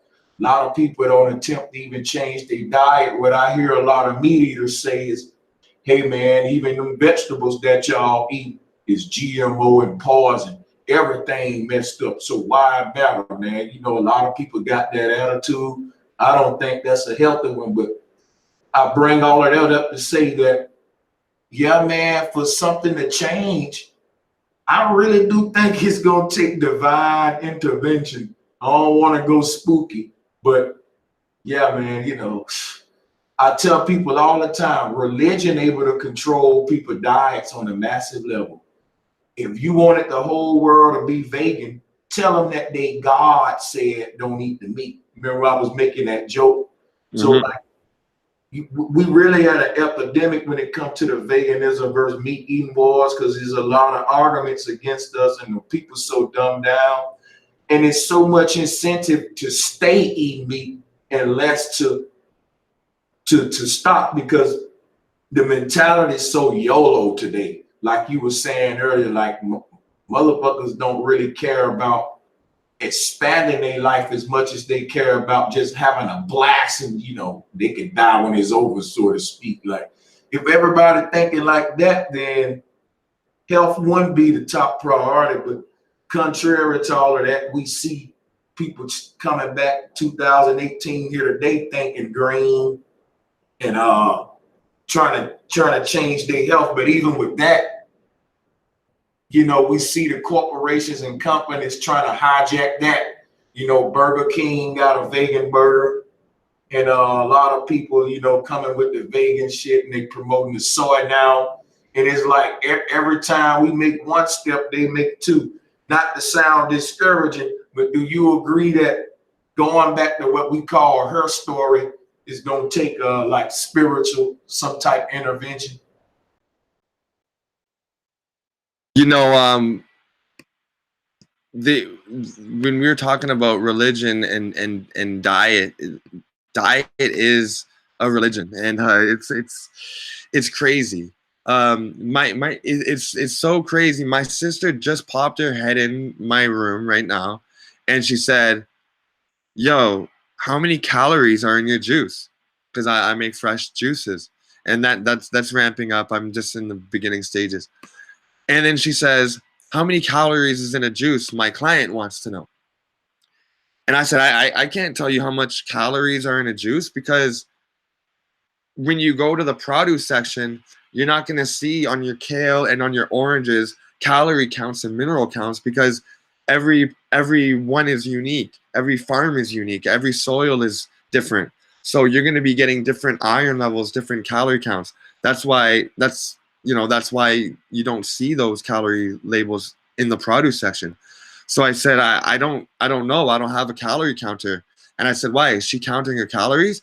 She says, yeah, she can't go over 1,500. And see, so that's right there. That is that mental restraint. This is a woman who eats fast food, who eats meat and dairy, who doesn't drink water the first thing when she wakes up, and doesn't drink water before she goes to bed. You know what I mean? This is just your regular person, but she has a green drink in her hand, full of life, full of antioxidants, and she's asking, "Oh, but wait, I can't go over my calorie count." Now you care. Okay, now you care about the calorie count when you have the green juice in your hand. You see, so a lot of it is religion. They people believe that you need protein, which is a lie. And for anybody that like cringed right now when I said that, that's what I mean by diet is a religion. You don't need to eat protein, okay? Your body, once again, makes protein. So they believe that they need iron. They believe that we need B12. They believe that we need calcium from dairies, milk. And so this belief system that is propagated by the medical industry, which was founded off of the religious establishment, because remember the scriptures were the first things to lay out that diet and force it onto people, and people wouldn't eat outside of their God's command out of fear. So now when the medical establishment comes into play, which was also based off war times, you know, a lot of emergency procedures, put the morphine in him. Oh, just give him these Advils to thin his blood, but then, you know, give him some vitamin C drops. You know, these are very like war tactical survival tactics. Very attacking, very religious, very good versus evil. You know, the herbologists and the, you know, the homeopaths are evil, and come to the medical establishment and let me diagnose you and get your pills, and don't see a naturopath. You know what I mean? So it's making it very hard for people who have natural advice like me to give to actually give advice that people are listening to, because in the back of their mind, their doctor is always their doctor, and that's their priest.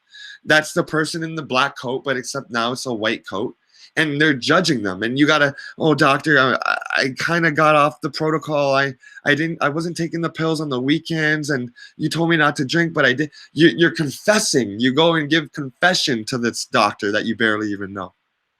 So diet is a huge religion in itself, especially in the first worlds, because in the third worlds, the diet is more so connected to their spirituality. They're one with the earth, and they don't eat out of season and all that. But this new way, this new world, this first world, quote unquote, is very religious in their thinking about diet.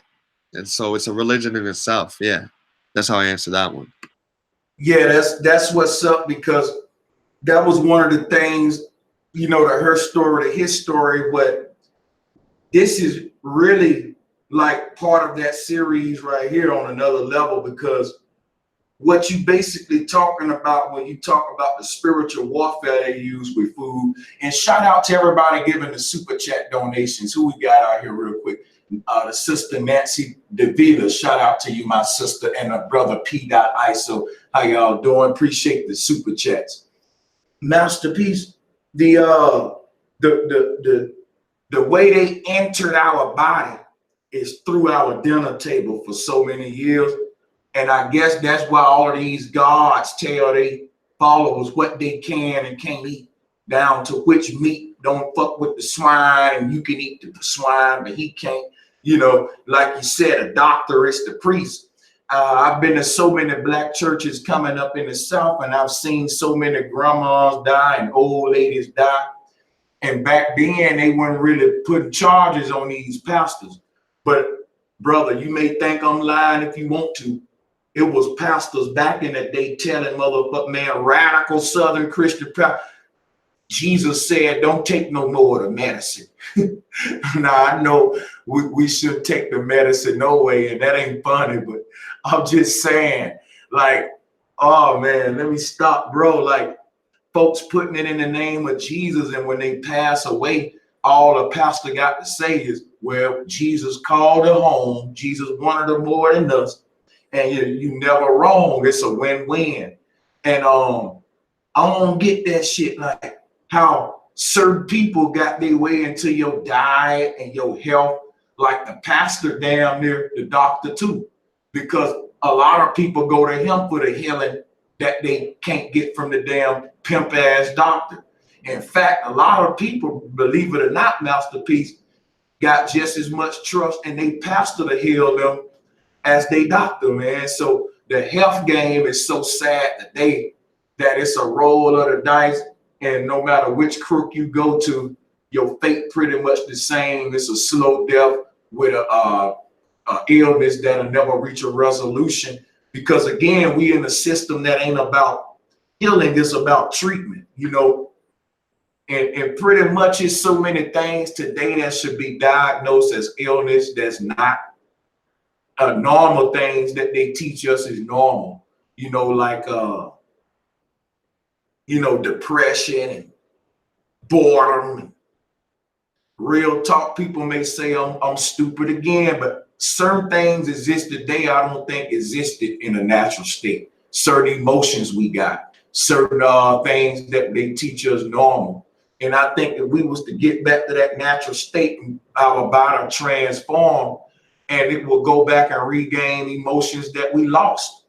I think we gained negative emotions, and that we lost some what we would call super, parts of ourselves with the way we've evolved in our diets and stuff. And I think this what evolution is, man.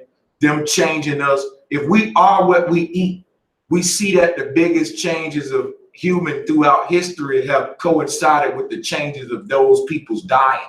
So like I told you how they got it all separated with hunter-gathering, the gathering, all of that. So this is like what we talking about is very important because food is a weapon. I was going to ask you what is food, but we'll be here all day because it's so many things. And we definitely know it's definitely a weapon today. And now I'm gonna pass you the mic back, but I wanted to go ahead and I don't know, maybe we'll wrap up on this one unless you got some more stuff you want to go to the chat. I can stay. I ain't got. Hey, today Thursday. I'm here, but this is what I wanted to get into.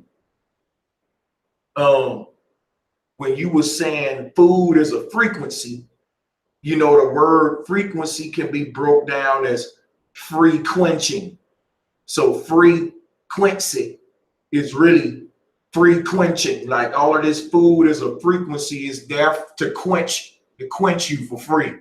It's free quenching, like frequency. So I like when you said food is a frequency, and I wanted to kind of go deep with that. And then because you were showing how different foods feed the chakras.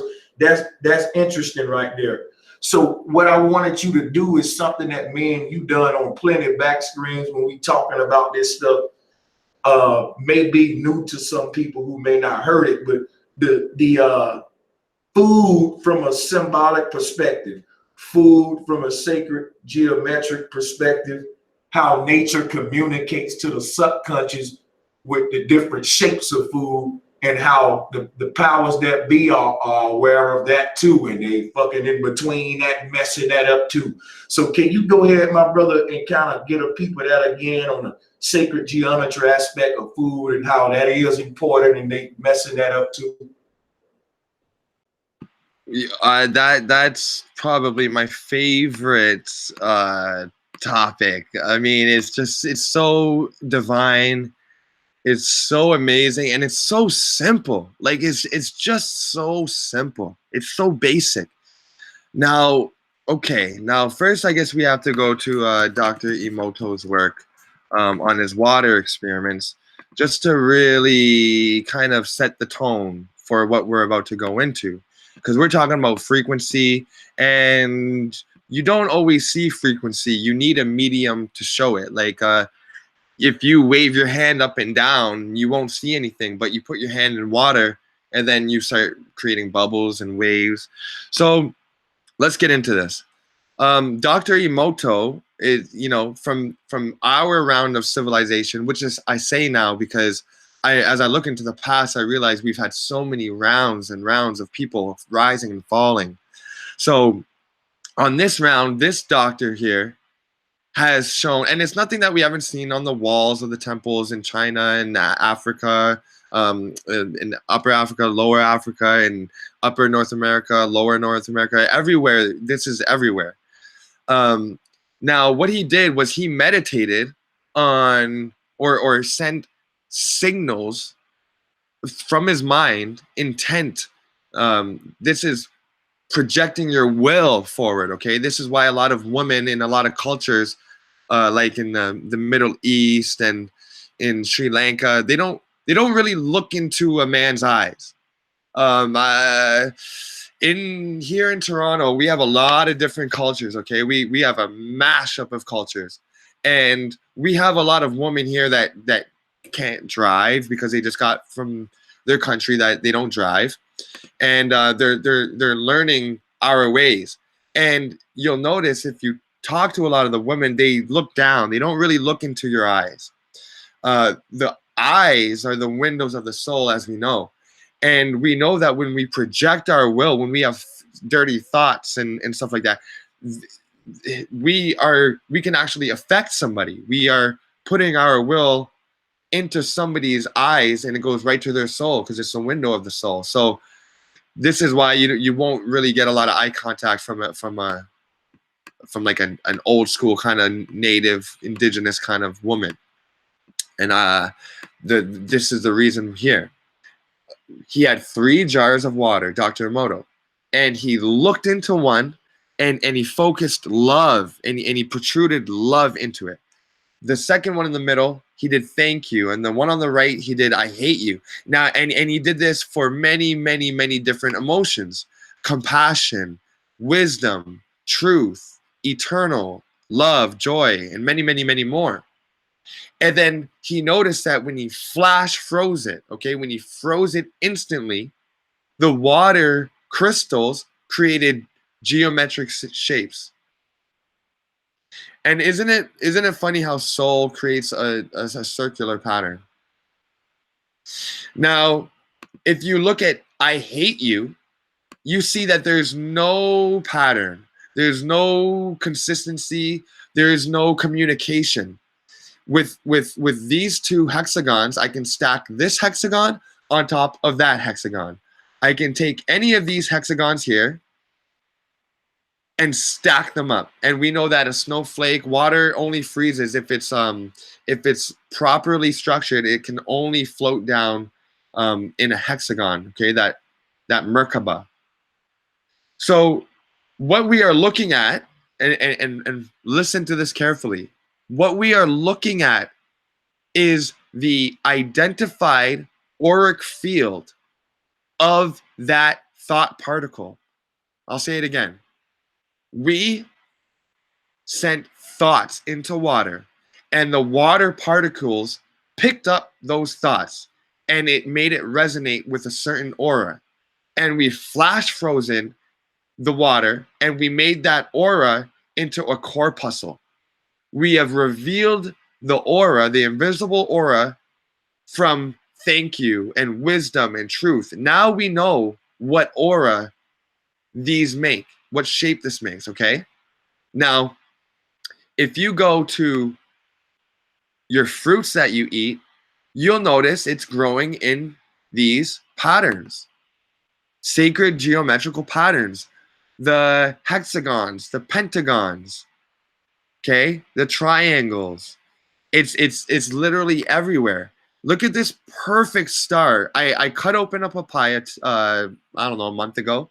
I held it up to my daughter, and she said, "Star!" And this is what me and Bro Sanchez were talking about, how when you eat these natural fruits, which are based off that God frequency, that all consciousness, that golden ratio that brings everything forth, everything manifests into this golden ratio. She, just by simply eating her food, which was a papaya, she saw a star. I cut open the apples, and she sees the stars in the middle of the apples and in the pears. And in the cactus that we have downstairs, she sees the spiral, which she calls Tafiti. And she's cute. So what we're saying here is this: when you eat fruits, and you are raised on a natural diet, and you don't mutilate and mash it up and freeze it and cook it, and you give your children these natural frequency holders, which are fruits, then that frequency is going to actually affect your body's frequency. Okay, like we just showed here with the water. We're over 75% water, people. And so if you intake the frequency of the fruit, it is going to transmute its frequency into your water, structuring your water, structuring your body so that diseases are less prevalent, so that you get less depressed in the wintertime. And yes, depression is new, it's relatively new. And so if you could listen to these, because plants actually do make sounds. You can listen to a pineapple, and there's actual companies right now that are developing technologies where you hold up your microphone to your plants, and you can actually listen to their frequency. And we'll just listen quickly right now to some frequencies here. Let's see here. Listen to Your Plants by OSO Technologies, okay? This is, I'm sure that you guys all know this, but this is for the people out there. To pull together a few friends and start making a system that would make gardening more enjoyable. Starts with the links that you place in the soil next to your plant. Okay, here we go. The system starts with the links that you place in the soil next to your plant. The links then measure the soil moisture using a method that's been time-tested in agriculture for more than 50 years. Once the links have determined the soil moisture, they wirelessly relay back to the base station that you connect directly to your home router. From here, the information is sent back to our servers, where we correlate the reading with other factors to determine a custom watering schedule for your plants. Our users can then set Okay, water so then and now shut down it goes to show when a you. plant will need to be watered. It goes to show you Compatible with their ecosystem. that you can actually Users of PlantLink will be able to integrate our system. Sorry, you will actually be able to listen to these, listen to your plants. So what are we saying here? What are we finding out? Okay, we're saying here that everything is a frequency, everything is in vibration, everything's in motion. Yes, we know that, but we're literally saying that you are a song. Okay, your Merkaba is also a frequency. Your aura is a frequency. It's a song. And if you accompany your song with the right instruments, with the right composition, then you will have a beautiful song, a song that doesn't lag, a song that doesn't skip. Okay? And that's what we were talking about. That's what's so divine about eating natural whole food, so that your subconscious can be programmed with the yoni, with the hexagon, with the hyperboloids and the wheels. Okay, and so it's very divine simply just to eat whole foods as it is. And I can go on and on and on about this, and I love it, but I'm gonna yield the floor so that we can let it breathe a little bit, and I'll kick it back to you, bro. Yeah, I know, man. We need to pick up the next part right here, because I don't think we can expound enough on the sacred geometrical aspect. Because when we talk about food bearing frequency, the shape is like nature got a built-in code saying, hey, the shape of the fruit if you want this frequency. So you stop looking at food as food. You look at food as like a medicine to like they said, let thy food be thy medicine. That's really what it is, because it's healing you. It's not just, we look at food like, okay, I'm quenching my hunger. But now I'm starting to look at food like, if we're fallen angels, as we descend into old age and continue our journey through this plane, food is there to break the fall, so to speak. Is like our connection to the heavens, because this is really the only thing that we consume, consciously consume, you know, that besides water and air that we need for survival. Like when you think about what food is, like I question this stuff, because if you think about it, Masterpiece, as brilliant as the creator is, it didn't have to make food. It could have made us just to not have food. I'm sure it could have, but there must be something else different for food, more spiritual, more to make a connection with, like what we get into with the symbols, other than just, well, I'm hungry, let's eat. And I think nature is deeper than that. Yeah, that's deep, because I personally, now this is a personal thought of mine, okay? I personally think that in our highest state, in the pristinest condition with the least stress and no capitalism and just fake isms and no schisms, I don't believe that we need food. I do believe that a plant has a life that it wants to live it has children, which are fruits, and it drops them and watches their children grow all around it. That's my personal belief. I believe that food is our, like Bro Sanchez says, it's our safety net so we don't fall completely. We have fallen from our grace. We used to be able to breathe. Like I said, guys, there's more minerals in the air than in food or soil or even the ocean, okay? Because the ocean, you're gonna get a lot of stuff that you're not gonna want, okay? So the air is so sustaining that when we fell from nasal breathing and deep belly breathing, the food caught us because it is still a way to get the frequencies and the subtle nutrients that we need. But it puts our body to work. Like I said, even if you eat an apple or a watermelon, your body still has to work to break it down. And when your body is working to break down food, something happens, okay? Now look, if I have this envelope and it's food, say this is an apple, right? And you chew up the apple, okay? You chew up the apple. Now it's in your stomach and your body's breaking apart even further, okay? Even if it's as healthy as an apple, you're still going to get little scrap pieces that fall off of it. Now, your body needs this, okay? But because of the whole action of, this is called metabolic debris.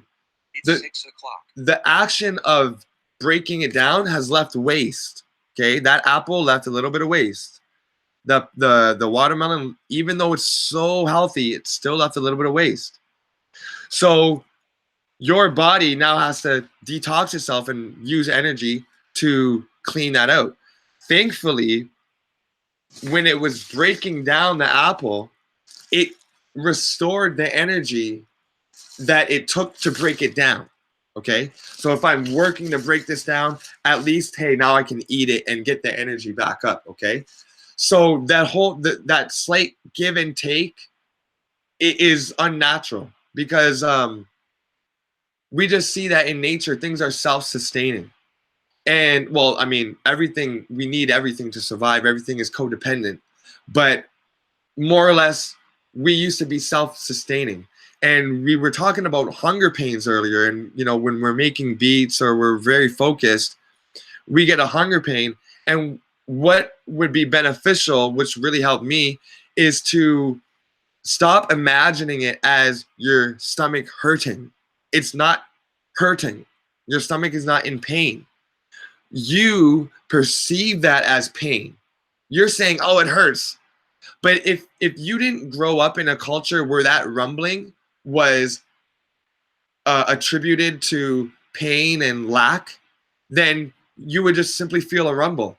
And what you'd be feeling was actually your stomach shrinking back to a more manageable size.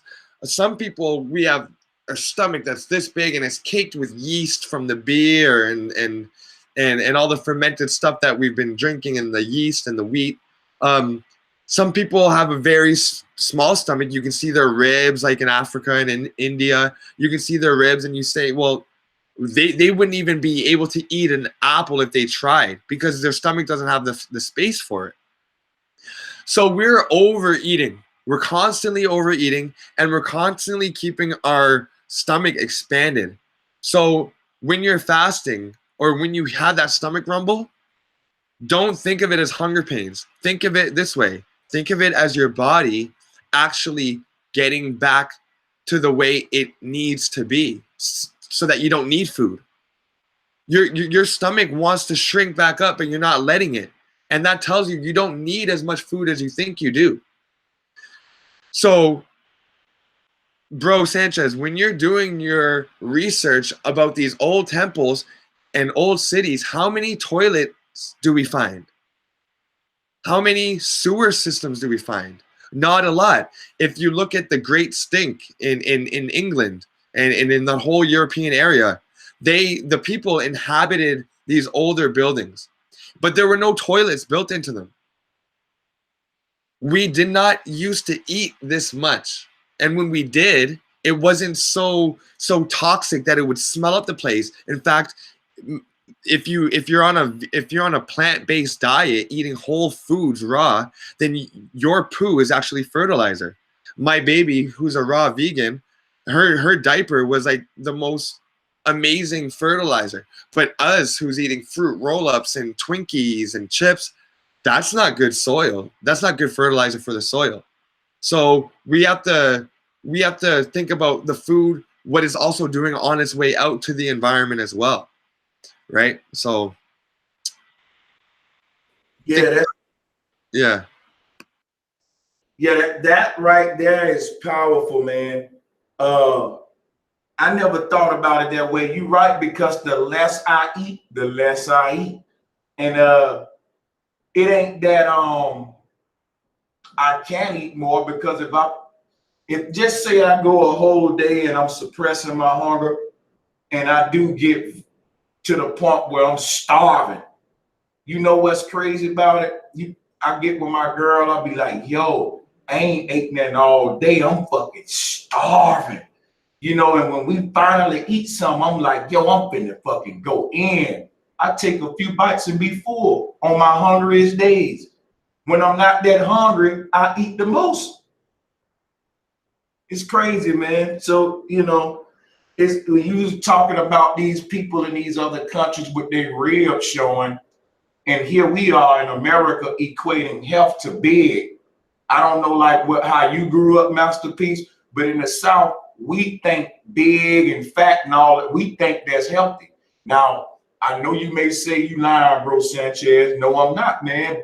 Everything big in the South, really, that big is healthy in the South. Like if you look like how me and Masterpiece look, every time you go around the old boy, let me give you some of this chicken and some of this to put some meat on your body. You know what I'm saying? It's like, where do they get this? This got to be the slave mentality, man. That plantation thinking, man. Oh, for sure. Because you know that slave, that capture mentality.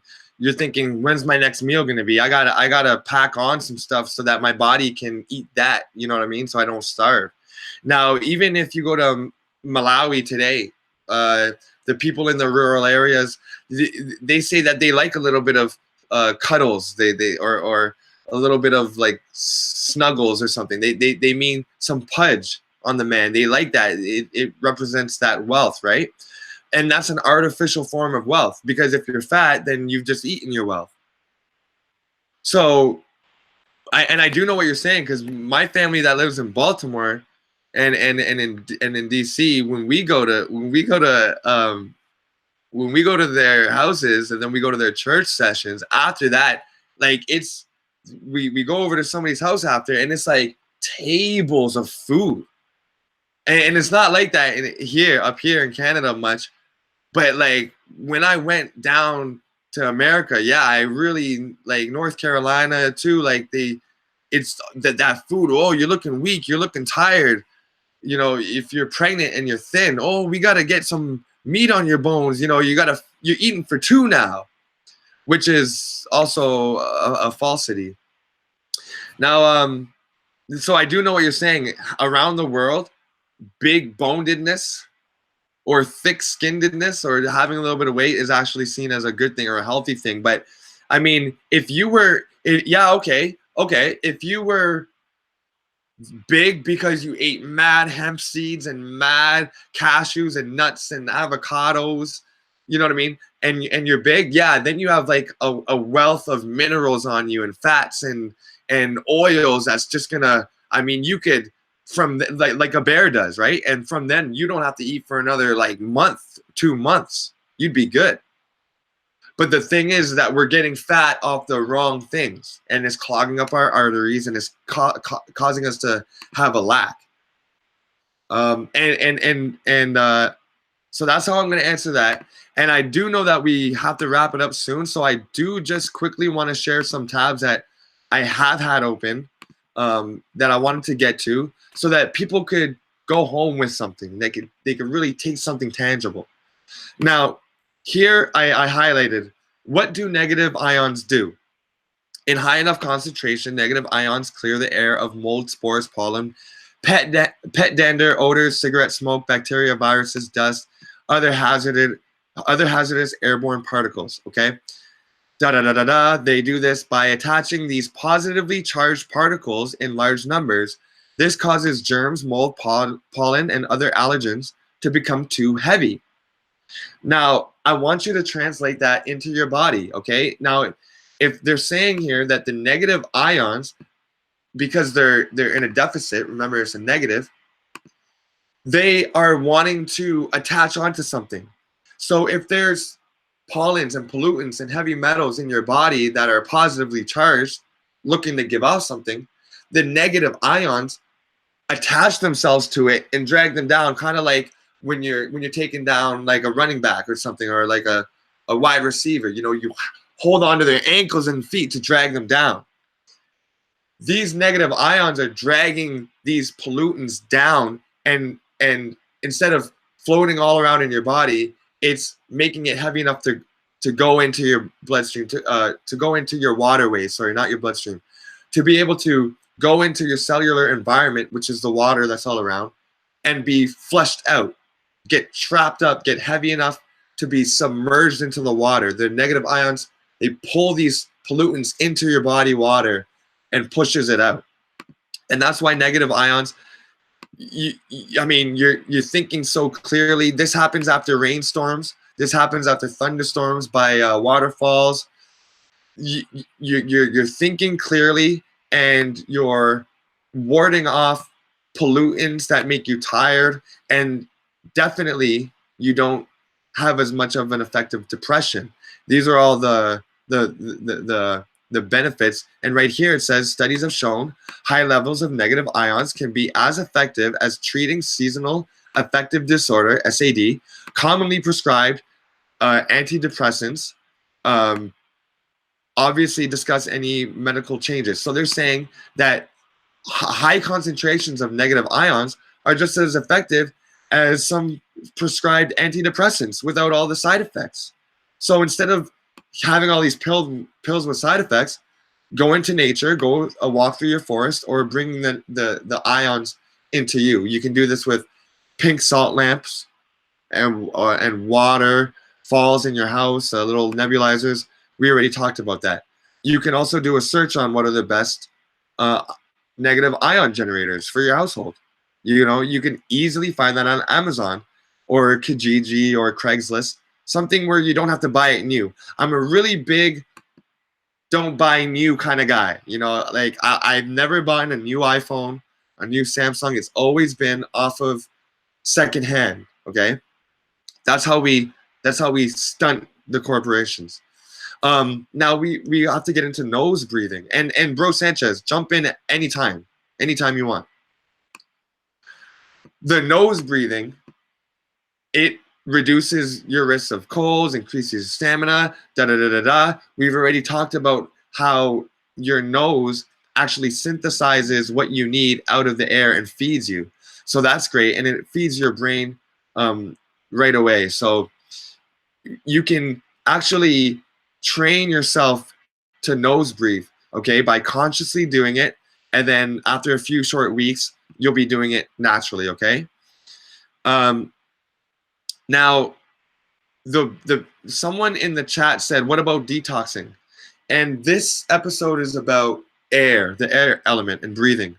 So you can exhale, you can cough, make yourself cough like that. You can do like a whooping cough before bed and after you wake up. When you wake up in the morning, try to cough it all out.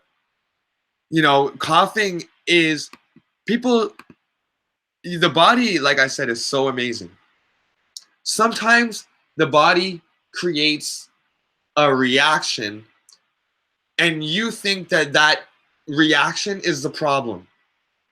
You say, oh my God, I coughed or I sneezed. That shows me I am sick. I am sick because I coughed. I'm sick because I sneezed. That is the furthest thing from the truth. the way your symptoms manifest is the way your body is trying to give you your own road sign by saying, hey, do this or stop doing this. If you cough, you're obviously doing too much mouth breathing and you're having a lot of pollutants. Maybe you're smoking too much, okay? Maybe not enough water to cleanse out your lungs. If you sneeze, you're thinking, I got dust up in here and I'm sick now because I got a cold.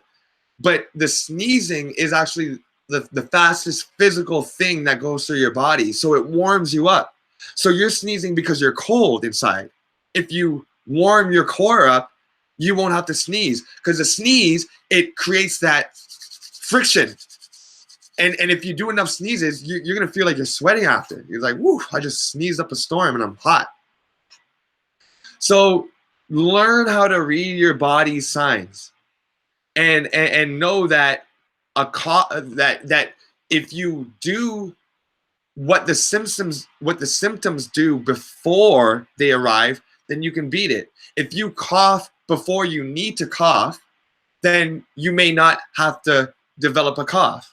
If you sneeze and you clear out your nostrils, you know what I mean, and breathe heavily, then you won't get the allergens that cause you to sneeze. Okay, so you want to stay one step ahead of your body. I'm gonna let you jump in before I go on. No, keep going. This is good. I'm listening. Okay, cool. One thing here that I have to, it's in the link below, everybody. One thing that I have to share so everybody can take away something and put it into their own practice is this right here, what I'm sharing. This is called Science of Breathing. Now you can find this in my playlists, if you like, or you can just type in Science of Breath or Science of Breathing. Here is the title right there. Now, what it's gonna do for you is the same thing, hopefully, that it did for me. It really opened up my perceptions of how important breathing is. And because I am a flat earther, or someone subscribes to the plain earth truth, I wanted to. I think you'll think that this is very cool, Bro Sanchez. This is called the Hindi yogi Science of Breathing. Okay, and this is a very old book. Okay, and look what it says here.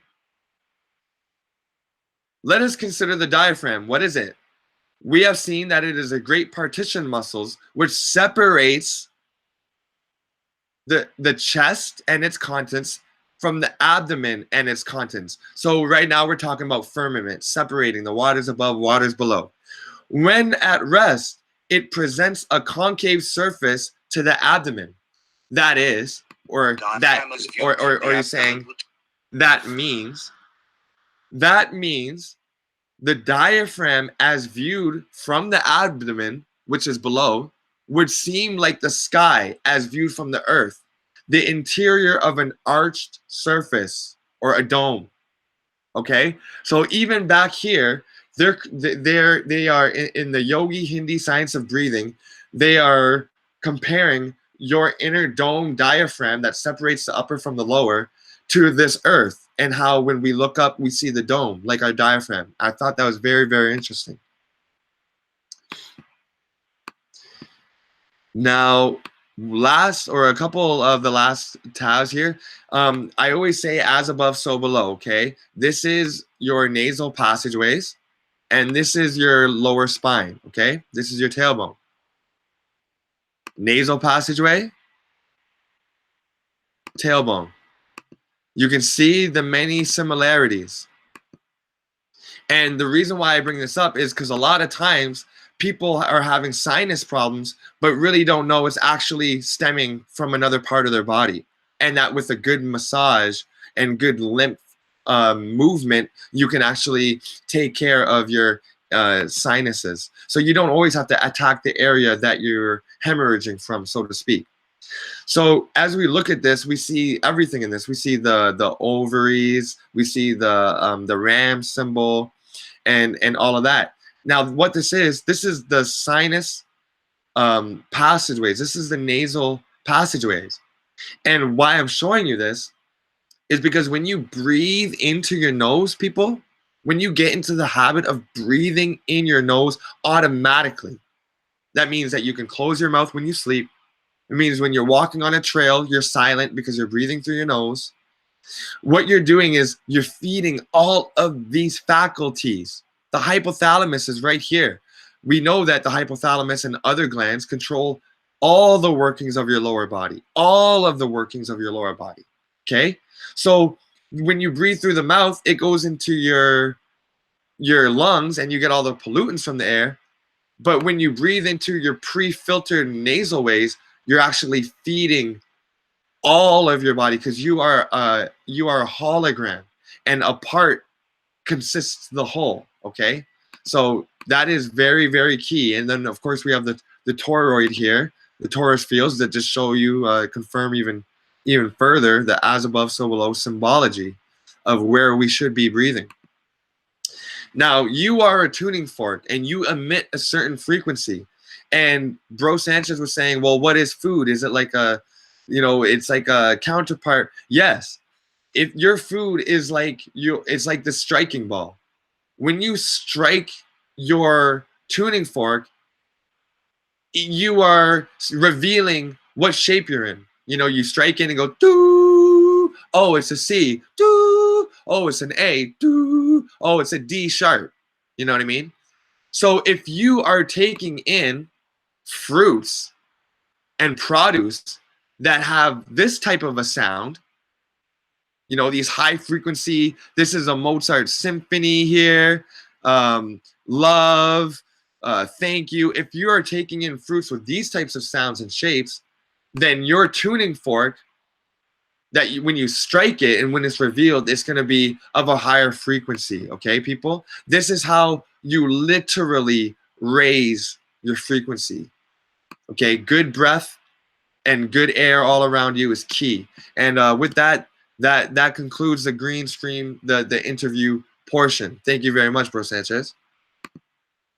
Hey man, this has been a wealth of information, brother. Thank you. You've been doing an excellent job with this thing, man. We gotta have more of them. There's so much stuff I want to talk about that I see now why we gotta go ahead and continue this. Because I think one thing that we need to get into in the future is the identity of healthy. Today, what I'm finding out is that they control how we define everything and perceive everything. So today, if you go and Google healthy, what you're gonna get is this big ass muscular motherfucker who lifts all these weights and work out every day, and he takes hypey mud and protein shakes, and he got his Adidas spandex on and his fucking muscles all the way up in his neck, and he just a big muscle. And like, to me, I think that's unhealthy. But today, they're trying to make like that healthy. Like when I was in high school, we used to be like, man, I gotta get right. And people be like, yeah, man, you on the weight gain, you hitting these weights. And now that I'm awake, and I realize that whole health industry is pausing too, man. So yeah. I think on the next part, if you want to talk about that before we go, that'll be dope. But I think we need to pick up there in the sacred geometry, man, on the second one, bro. Yes. So next topic is going to be water. Okay, we got to discuss water. There's so many different types of water out there. Everybody wants you to get a Kangen machine. Everybody wants you to drink spring water, mineral water, reverse osmosis water, distilled water, which is this. It's hard to know what water we should be drinking, especially when our ancestors were just drinking water from the earth. You know what I mean? I mean, we had natural riverways and aquifers and aqueducts to give us the natural spring water and the volcanic water and catch the rainwater.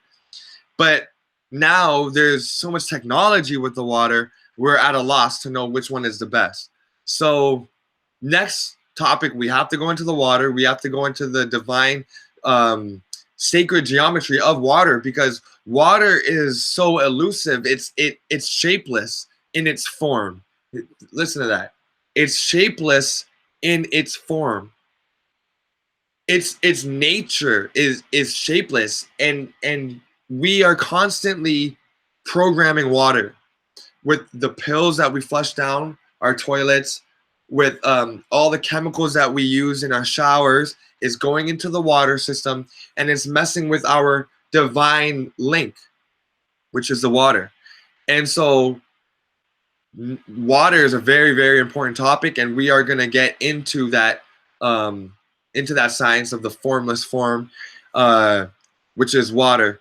And also, what I would like to share is, if anybody has any questions or maybe concerns for them or their family, please email me. I'm always easy to get at. My email is masterpiece9@gmail.com, and I'm putting in the chat right now, masterpiece9@gmail.com, and I'll always get back to you. It may take 2 to 3 weeks to a month, but I always get back. That's word on my life. I always get back to people. You can ask anybody. And for the person out there who paid for 120 dislikes, 120 thumbs down on this video, whoever paid for that, that's cool. I don't mind. If you look in my past videos, there's a lot of hate in my comments, and you notice I don't entertain it. I simply thank them for sharing, and I move on, and I let that fizzle out, because I don't like to circulate that. So whoever paid for those likes down, because I know people aren't disliking this video on that kind of end, because this is really great information. So peace to you, whoever did that. That's fine. And I hope that I shared something with you that could benefit you and your family. And to everybody out there, I hope that you can really use a lot of this information and the information in the upcoming streams to transform you and your family's lives. And I'm always here, and I'll never try to sell you anything.